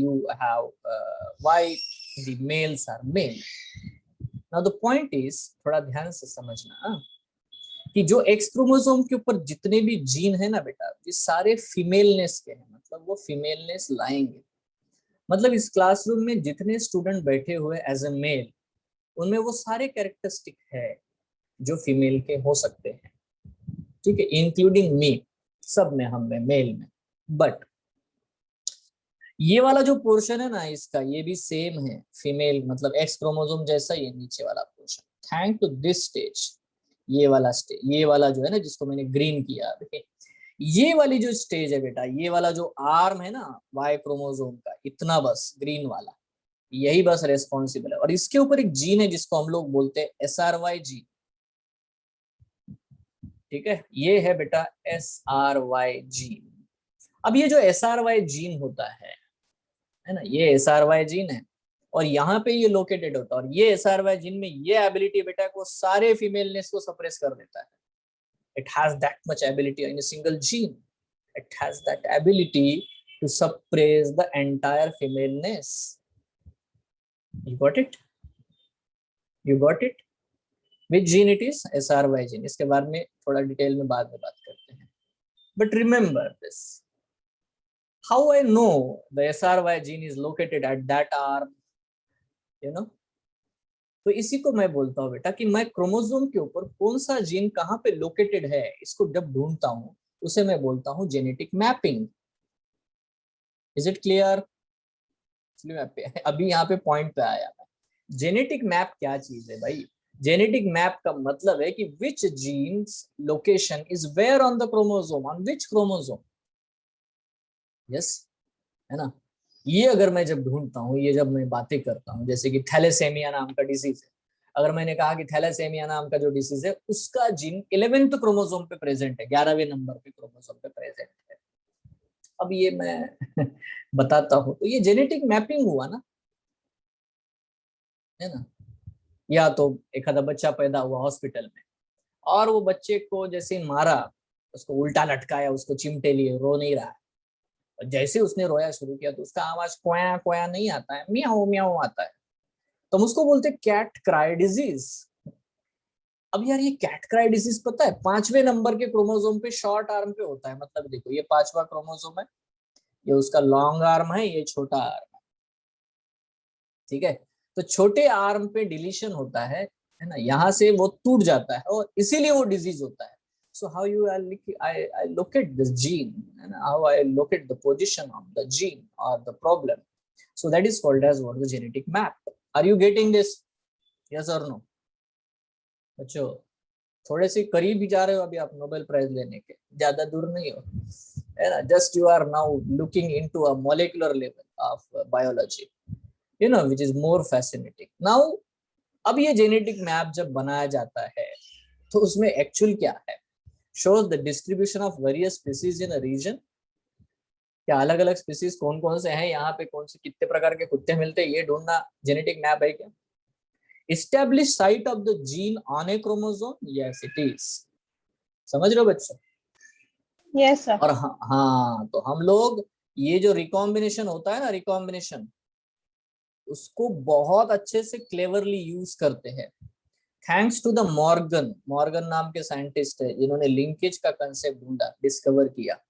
मेंडल ने टेस्ट क्रॉस, मतलब जो आपने पढ़ा है उससे थोड़ा अलग, ठीक है, टेस्ट क्रॉस बताया और उस टेस्ट क्रॉस का मॉडिफिकेशन मॉर्गन ने सही ढंग से बताया और उससे बेटा हम पता लगा लेते हैं कि कौन सा जीन कौन से क्रोमोसोम पे लोकेटेड है, वो कितने डिस्टेंस पे है फ्रॉम सेंट्रोमियर, ठीक है, ये सब कुछ, दैट्स अ जेनेटिक मैप, ठीक है। तो इसके बारे में मैं 2-3 न्यूमेरिकल्स आपको बताऊंगा, शेयर करूंगा, ठीक है, जिसको मतलब अगर क्वेश्चन आए भी थोड़ा सा, है ना, थोड़ा सा मैथमेटिक्स उसमें हम लोग यूज करेंगे, थोड़ा सा लिटिल बिट, ज्यादा नहीं, ठीक है। तो that is what the point, establish the various stages in gene evolution. No no no, gene evolution को हम एस्टैब्लिश नहीं करते। shows the stage during the no, that is not the answer we have here now। let's move ahead। अच्छा ये आप बात है, the exchange of genetic material between.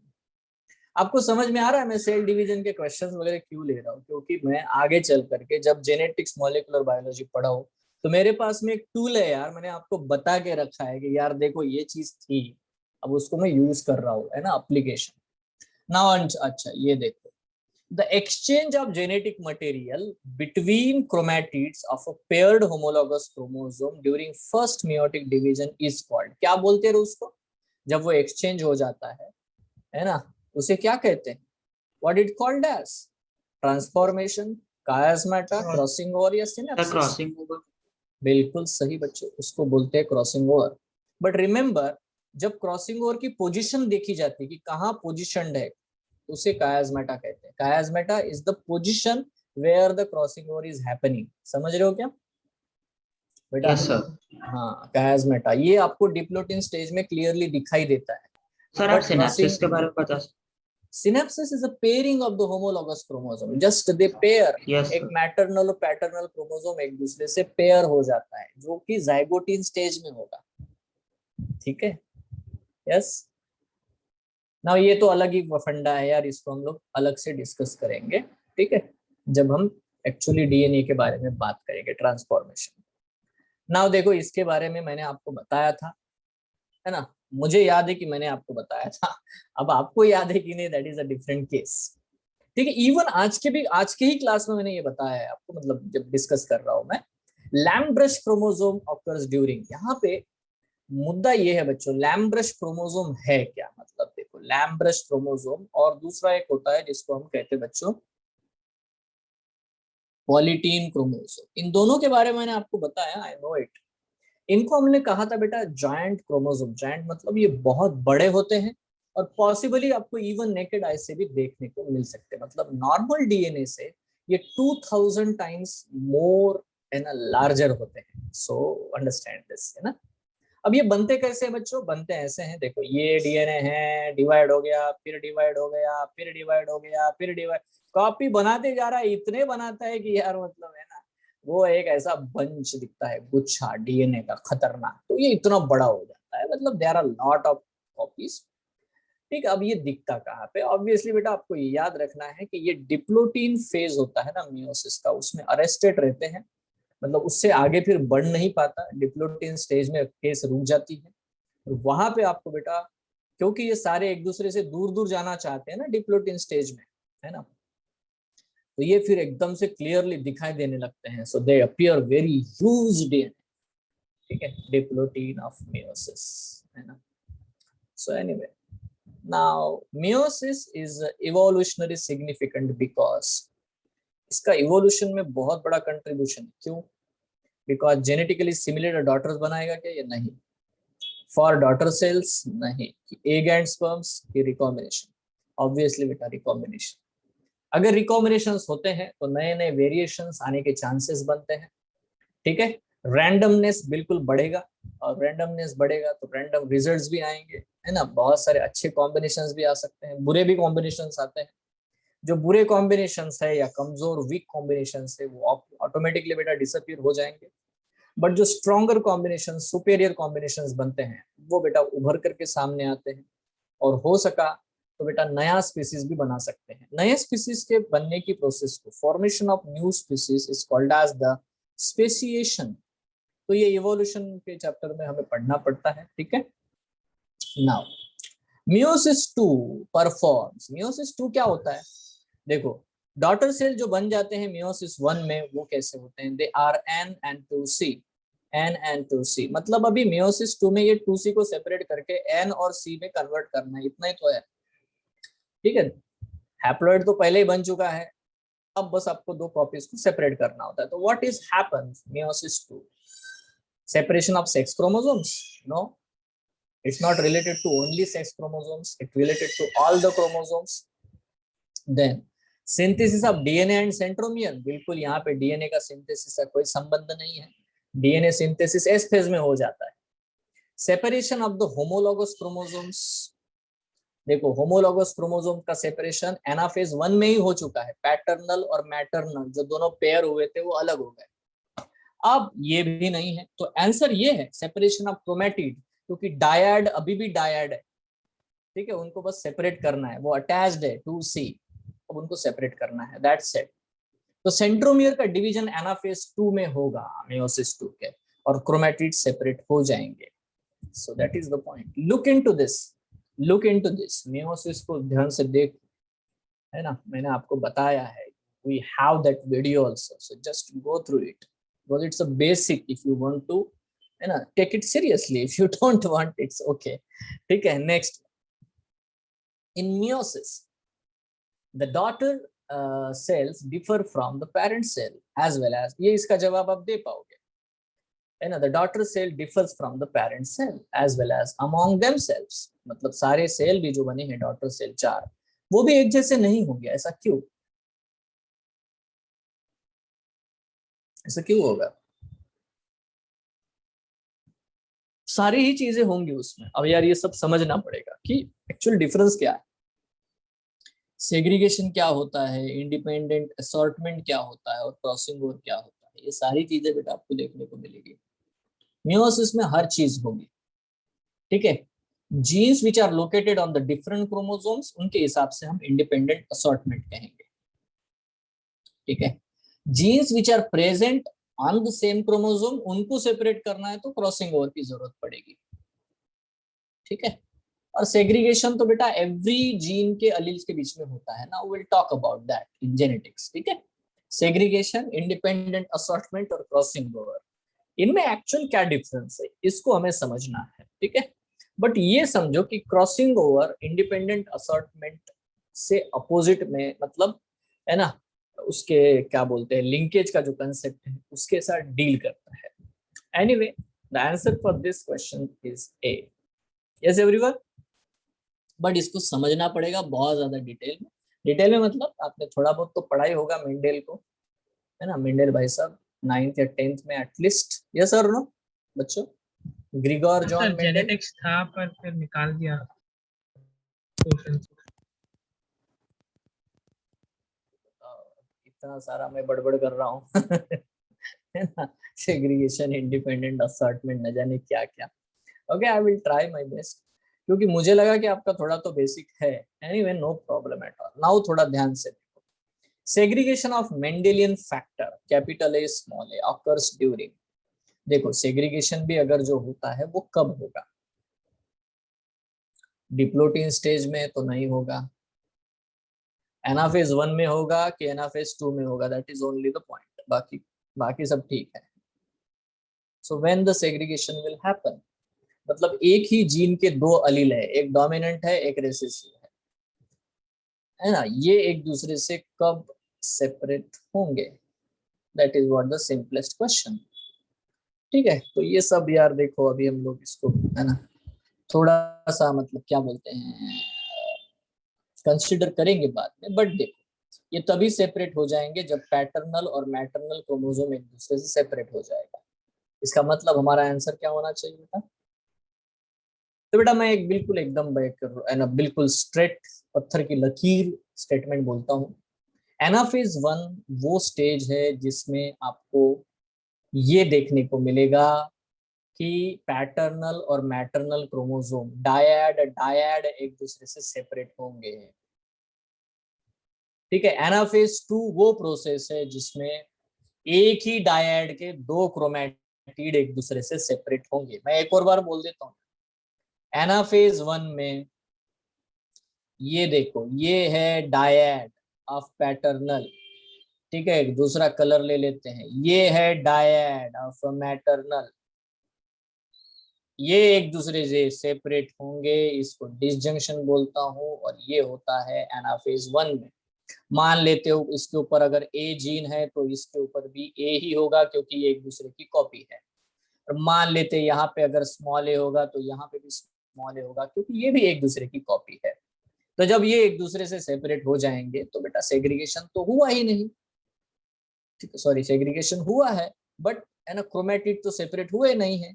Now जब मेट एनाफेज 2 की बात आएगी बच्चों, तो इस एक क्रोमोसोम को ले लेते हैं रेड वाले को, इसके ऊपर भी स्मॉल ए है, ये क्योंकि एक ही की कॉपी है, बस यहाँ से टूट जाएगा, ये इधर हो जाएगा, ये इधर हो जाएगा, दैट इज है ना simply you have to understand, यहाँ पे हो जाएगा बेटा simply separation of the two chromatids in anaphase 2, splitting of the chromatid will happen, है ना, that's it, that is what the point. तो पहले ही हो गया बेटा सेग्रीगेशन इसी लेवल पे, है ना, एनाफेज 1 में ही सेग्रीगेशन हो जाता है। Now meiosis 1 is a reductional division, meiosis 2 is equational division due to, फिर से वही क्वेश्चन है, यही जो मैंने नीचे कंसेप्ट बताया है उसी के ऊपर ये क्वेश्चन है। Can you give the answer मेरे प्यारे बच्चों, बताओ। Separation of chromatin. meiosis 1 reductional division है और meiosis 2 is equational division due to, मतलब meiosis 2 क्यों इक्वेशनल डिवीजन है? सेपरेशन ऑफ क्रोमैटिड्स, ठीक है, दैट्स इट, है ना। meiosis 1 रिडक्शनल डिवीजन क्यों है? Because disjunction of the homologous chromosome, ठीक है। अगर meiosis 1 ये क्यों है ऐसा पूछे तो ये आंसर है, अगर वो पूछे meiosis 2 इक्वेशनल क्यों है तो बेटा सेपरेशन ऑफ क्रोमैटिड्स होता है, इसलिए इक्वल नंबर ऑफ क्रोमोसोम आपको देखने को मिलेंगे, that's it, yes, very good, done. तो ये रहे बेटा हमारे कुछ questions related to this simple funda, बहुत आसान है बेटा, ठीक है, यस। तो चलो यहाँ पे एक बेटा मैं अभी थोड़ा सा आपको बच्चों, है ना, यहाँ पे एक वर्ड दिखाई दे रहा है बच्चों, यहाँ पे आपको ट्रांसफॉर्मेशन दिखाई दे, कह रहे ट्रांसफॉर्मेशन दिख रहा है प्यारे बच्चों? Yes, sir. वर्ड दिख रहा है? नाउ आई विल, है ना, थोड़ा सा आपको थोड़ा जेनेटिक इंजीनियरिंग के बेसिक पे लेके चलते हैं, है ना, सादा बेसिक लेते हैं अभी फिलहाल, फिर नेक्स्ट क्लास में हम लोग क्वेश्चन वाइज डील करने की कोशिश करेंगे। Let's begin. देखो मैं क्या करता हूँ, यहाँ पे मेरे पास है ना एक बैक्टीरिया, एक सिंपल ई कोलाई नाम का बैक्टीरिया, सादा सा बैक्टीरिया, ये देखो ये बैक्टीरिया है। अब इस बैक्टीरिया के अंदर इसका बेचारे का खुद का सर्कुलर डीएनए है, इसका खुद का जेनेटिक मटेरियल है, अपनी जिंदगी खुशहाल जिंदगी जी रहा है। हम क्या कर रहे हैं, हम लोग अभी क्या करेंगे, हम लोग एक बैक्टीरिया लेंगे और उसका डीएनए आइसोलेट कर देंगे, उसके डीएनए को हम ब्लू कलर दे देते हैं, ये डीएनए हमने आइसोलेट कर लिया, ठीक है। अब इस डीएनए के ऊपर बहुत सारे जीन है, बहुत सारे जीन है, ठीक है। नहीं तो हम ऐसा करते हैं, एक ह्यूमन है, ह्यूमन, ठीक है, ह्यूमन बीइंग है, ये ह्यूमन बीइंग से हम लोग पैनक्रियाज निकाल लेते हैं, ठीक है, या तो पैनक्रियाज का बीटा सेल ले लेते हैं और इस बीटा सेल से हम लोग उसका डीएनए निकाल लेते हैं और इस डीएनए को तोड़ देते हैं यहाँ से। तो ये वाला है बेटा इंसुलिन वाला जीन। अब मेरा टारगेट है कि मैं चाहता हूं कि ये बैक्टीरिया मेरे इंसुलिन बना दे, क्योंकि डायबिटिक पेशेंट है, उनको यार इंसुलिन बना नहीं पाते, हमारा एम है कि ये इंसुलिन जो ह्यूमंस के सेल्स में बनता है वो ये बैक्टीरिया बना दे। तो करना क्या पड़ेगा, ये वाला जीन बैक्टीरिया के अंदर पहुंचाने का है। कितने लोगों को समझ में आया क्या क्या करना है? यस एवरीवन, बच्चों समझ में आया? टारगेट क्लियर हुआ आपको? एक Yes. Human Yes, being sir. है, उसके पैनक्रियास में से हमने बीटा सेल्स में इंसुलिन बनाने वाला जीन प्रेजेंट होता है।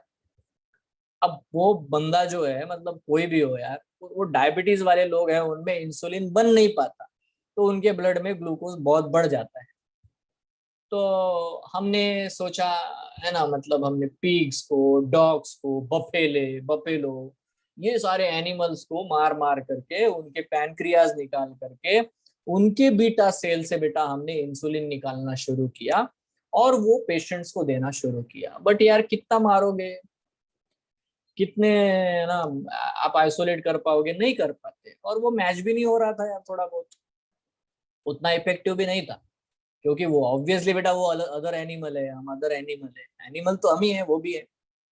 तो देखो हम लोग ये समझते हैं कि हमने क्या किया, ऐसा क्यों ऐसा करे कि हमारा ही जीन निकाल करके कहीं पे डाल दे और वो अगर बहुत, क्योंकि ये तो यार 20-20 मिनट में अपना 1 मिलियन से 2 मिलियन बन जाते हैं, है ना? तो ये कर सकते हैं, ऐसा हमने सोचा। तो मेरा टारगेट क्या है बच्चों, ध्यान से देखो। मेरा टारगेट है कि मैं ये वाला जीन का टुकड़ा, ये जो इंसुलिन का डीएनए है ना, ये इंसुलिन का डीएनए इस बैक्टीरिया में ट्रांसफर करना चाहता हूँ। अब प्रॉब्लम है यार, वो क्यों एक्सेप्ट करेगा? करेगा क्या वो बैक्टीरिया? करेगा, बोले लाओ, ऐसा तो नहीं होगा, है ना? How DNA from a foreign animal can enter into another bacteria or any other organism? So we have developed a technique. Now understand this technique. हम क्या करते हैं, बैक्टीरियल कल्चर बना लेते हैं, मिलियंस ऑफ बैक्टीरिया उसमें ग्रो करते हैं। अब उसको एक कोई दिखा रहा हूं मैं। अब ये जो बैक्टीरिया होते हैं इनके पास सेल वॉल भी होती है यार, ठीक है? बट इनकी सेल वॉल थोड़ी सी फ्रजाइल होती है in presence of the calcium dication Ka++ that we have discovered. So in presence of the calcium, this bacterial cell wall ruptures in between. Now there is a chance, there is a small window, है ना? सही बात। तो हमने बेटा हमने बहुत सारे इंसुलिन ले लिए, इंसुलिन वाले जीन ले लिए, चलो डाल दो इसमें फटाफट फटाफट फटाफट, लो भाई आ जाओ। ठीक है, तो हमने बहुत सारी कॉपीज बनाई इंसुलिन के जीन की और डाल दिए बैक्टीरिया के आजू बाजू में। वो भी 1 मिलियन है, इधर भी हमने 1 मिलियन बना दी इंसुलिन जीन। नाउ कैल्शियम डाल दिया, कैल्शियम डाला तो बेटा उनमें पोर्स डेवलप हुए। But still the DNA is not a motile structure, वो तो मूवमेंट करता नहीं, तो क्यों जाएगा अंदर? तो फिर हम लोगों ने उसे दिया बेटा इलेक्ट्रिक शॉक। ये जो कल्चर होता है उसमें हम लोग बेटा AC DC करंट देना शुरू कर देते हैं। करंट दो, निकालो, हीट वेव्स देते हैं उनको। तो उससे क्या होता है कि बैक्टीरिया वाइब्रेट करते हैं बड़ी तेजी से और इधर उधर मूव करते हैं, और ये जो निगेटिवली चार्ज डीएनए होता है ये भी मूवमेंट करता है। And suddenly we got some results. What happened? This gene is transformed. It is actually entered into the bacterial cell. So we got a lot of bacteria in which we have this. What is that? Okay, उसका खुद का DNA तो है ही, हमारा भी बेटा insulin का gene घुस गया अंदर। ठीक है, घुस गया। यहाँ देख लो, ये देखो। तो मैं इसको बोलता हूँ transformed bacteria, because now this bacteria is genetically modified. अरे पहले जैसा रहा क्या ये, है ना? इसकी तो जिंदगी बदल दी भैया, है एकदम से वक्त पलट दिया इसका। करेक्ट है ना? तो we got some bacteria which are actually called as a transformed. Now the transformed bacteria is actually, है ना, tested, can it produce the insulin? तो हमने बेटा कल्चर मीडियम बनाया और हमें लकीली, है ना, ये देखने को मिला कि बैक्टीरिया का ये जो डीएनए हम लोगों ने डाला है इंसुलिन वाला, इसने बहुत तेजी से बेटा, क्योंकि ये मल्टीप्लाई भी बड़े तेजी से होते हैं, 20 मिनट में डिवाइड होते हैं, है ना? तो हम लोगों ने बेटा देखा कि यार ये बैक्टीरिया के पहले 2 बने, 2 से 4 बने, फिर 4 से 8 बने और 8 से फिर बड़ा मिलियंस में ये बैक्टीरिया है। और हर बैक्टीरिया में इंसुलिन का जीन बन रहा, रेप्लिकेट हो रहा है और वो इंसुलिन बना रहा है, जिसको हमने नाम दिया Humulin. Now the word is transformation. Can you see the word transformation? किसका ट्रांसफॉर्मेशन हुआ है? बैक्टीरिया का। I think you got it. If you have any doubt, you can ask. बताओ। अरे क्वेश्चन, अरे चीज समझ में आई क्या? Sir, can What? you re-explain humulin? What? Sir, humulin. Humulin मतलब उसको नाम रखा हम लोगों ने because this insulin gene is obtained, जो है इंसुलिन नाम का प्रोटीन है ना, इंसुलिन इज अ प्रोटीन। तो डीएनए पहले आरएनए बनाएगा और आरएनए से प्रोटीन बनेगा। अब प्रॉब्लम यह है कि जो भी हमने डीएनए डाला है बैक्टीरिया में, लकीली वो वहां जाकर के काम करने लगा। मतलब उसने डीएनए से आरएनए बनाया और आरएनए से प्रोटीन बनाया, बट ये प्रोटीन बेटा उस बैक्टीरिया के किसी काम का नहीं है। तो वो क्या करता है? वो सेल के बाहर फेंक देता है और हम कलेक्ट करते हैं और उसका इंजेक्शन बनाते हैं और लोगों को बेचते हैं सस्ते दामों में। यस, और there will be no killing of the pigs और द बफेलोज और द डॉग्स। यस और no? Yes, sir. Very good. तो बेटा ट्रांसफॉर्मेशन समझ में आया? तो बताओ बेटा ट्रांसफॉर्मेशन क्या होता है? Can anyone tell me in words what is a transformation and how you will use it? You know, मतलब कुछ दिनों बाद आप कोविड की वैक्सीन बनाते हुए दिखोगे। यार सर मैं भी बनाऊंगा, चलो समझ गए थोड़ा थोड़ा। बताओ बेटा ट्रांसफॉर्मेशन क्या होगा? Transformation is simple process in which the bacteria, है ना, takes the DNA from the surrounding medium। देखो जो सराउंडिंग मीडियम है, कल्चर मीडियम, जिसमें वो एक्चुअली ग्रो हो रहा है, खाना पीना उसका, उसी में से बेटा उसने जो भी डीएनए है उसको एक्सेप्ट कर लिया। इसी को हम लोग कहते हैं ट्रांसफॉर्मेशन, और वो जेनेटिकली मॉडिफाई हो गया। Everyone is clear?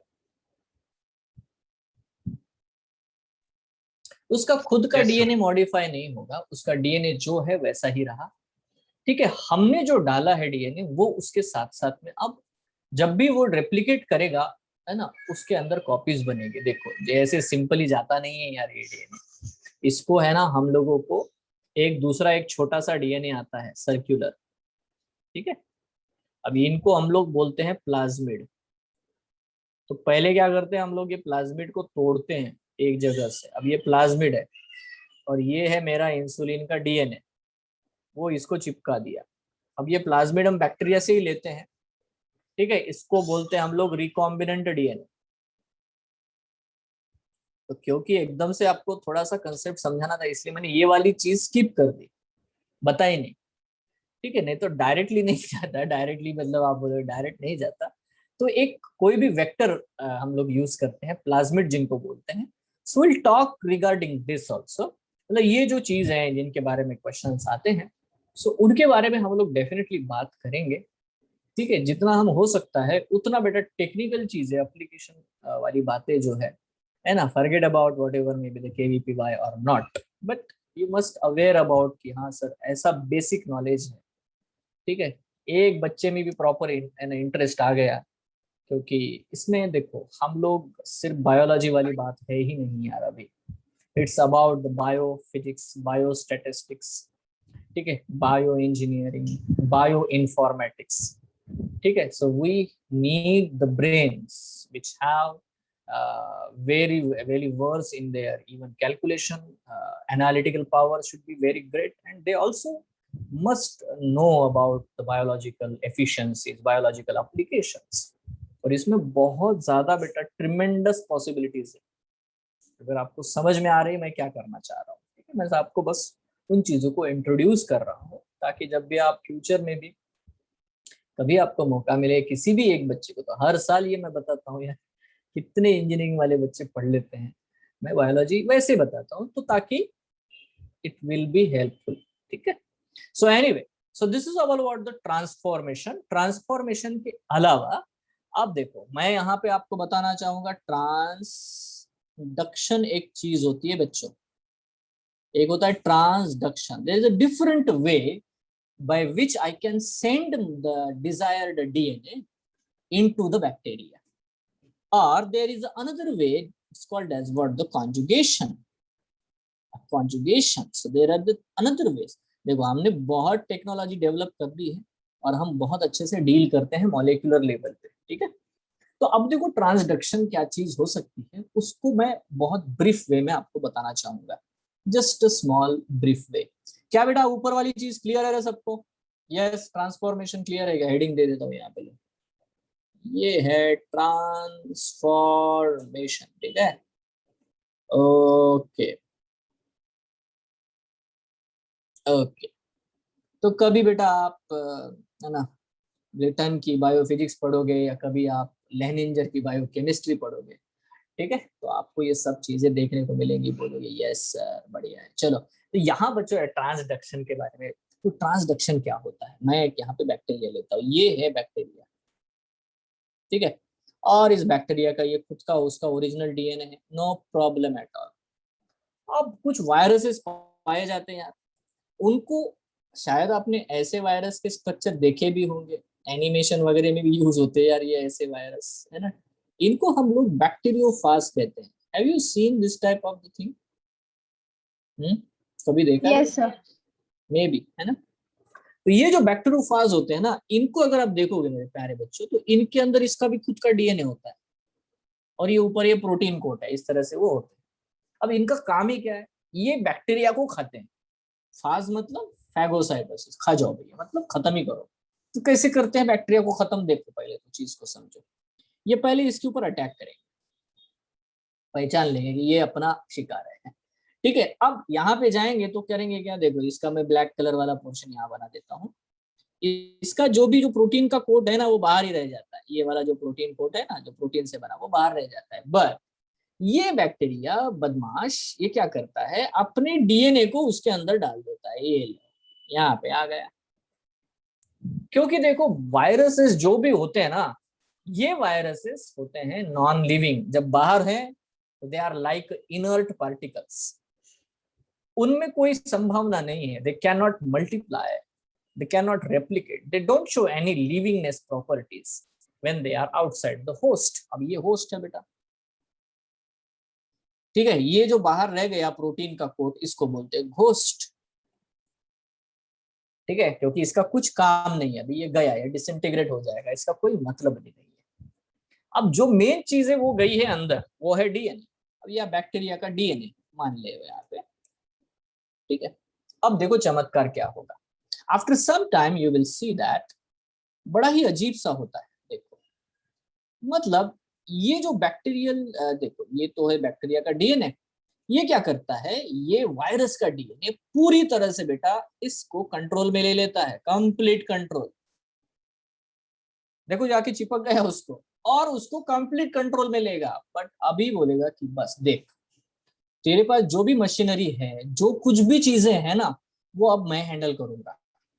अब तुझे क्या करना है, मैं जो बताऊंगा वही करना है। तो कंप्लीटली बेटा उसको मेस्मराइज कर देगा, कंप्लीट उसके डीएनए को कंट्रोल करता है। और ये सब ट्रू स्टोरीज है, ठीक है ना। अब क्या करेगा, ऑब्वियसली बेटा हाईजैक कर लेगा, है ना।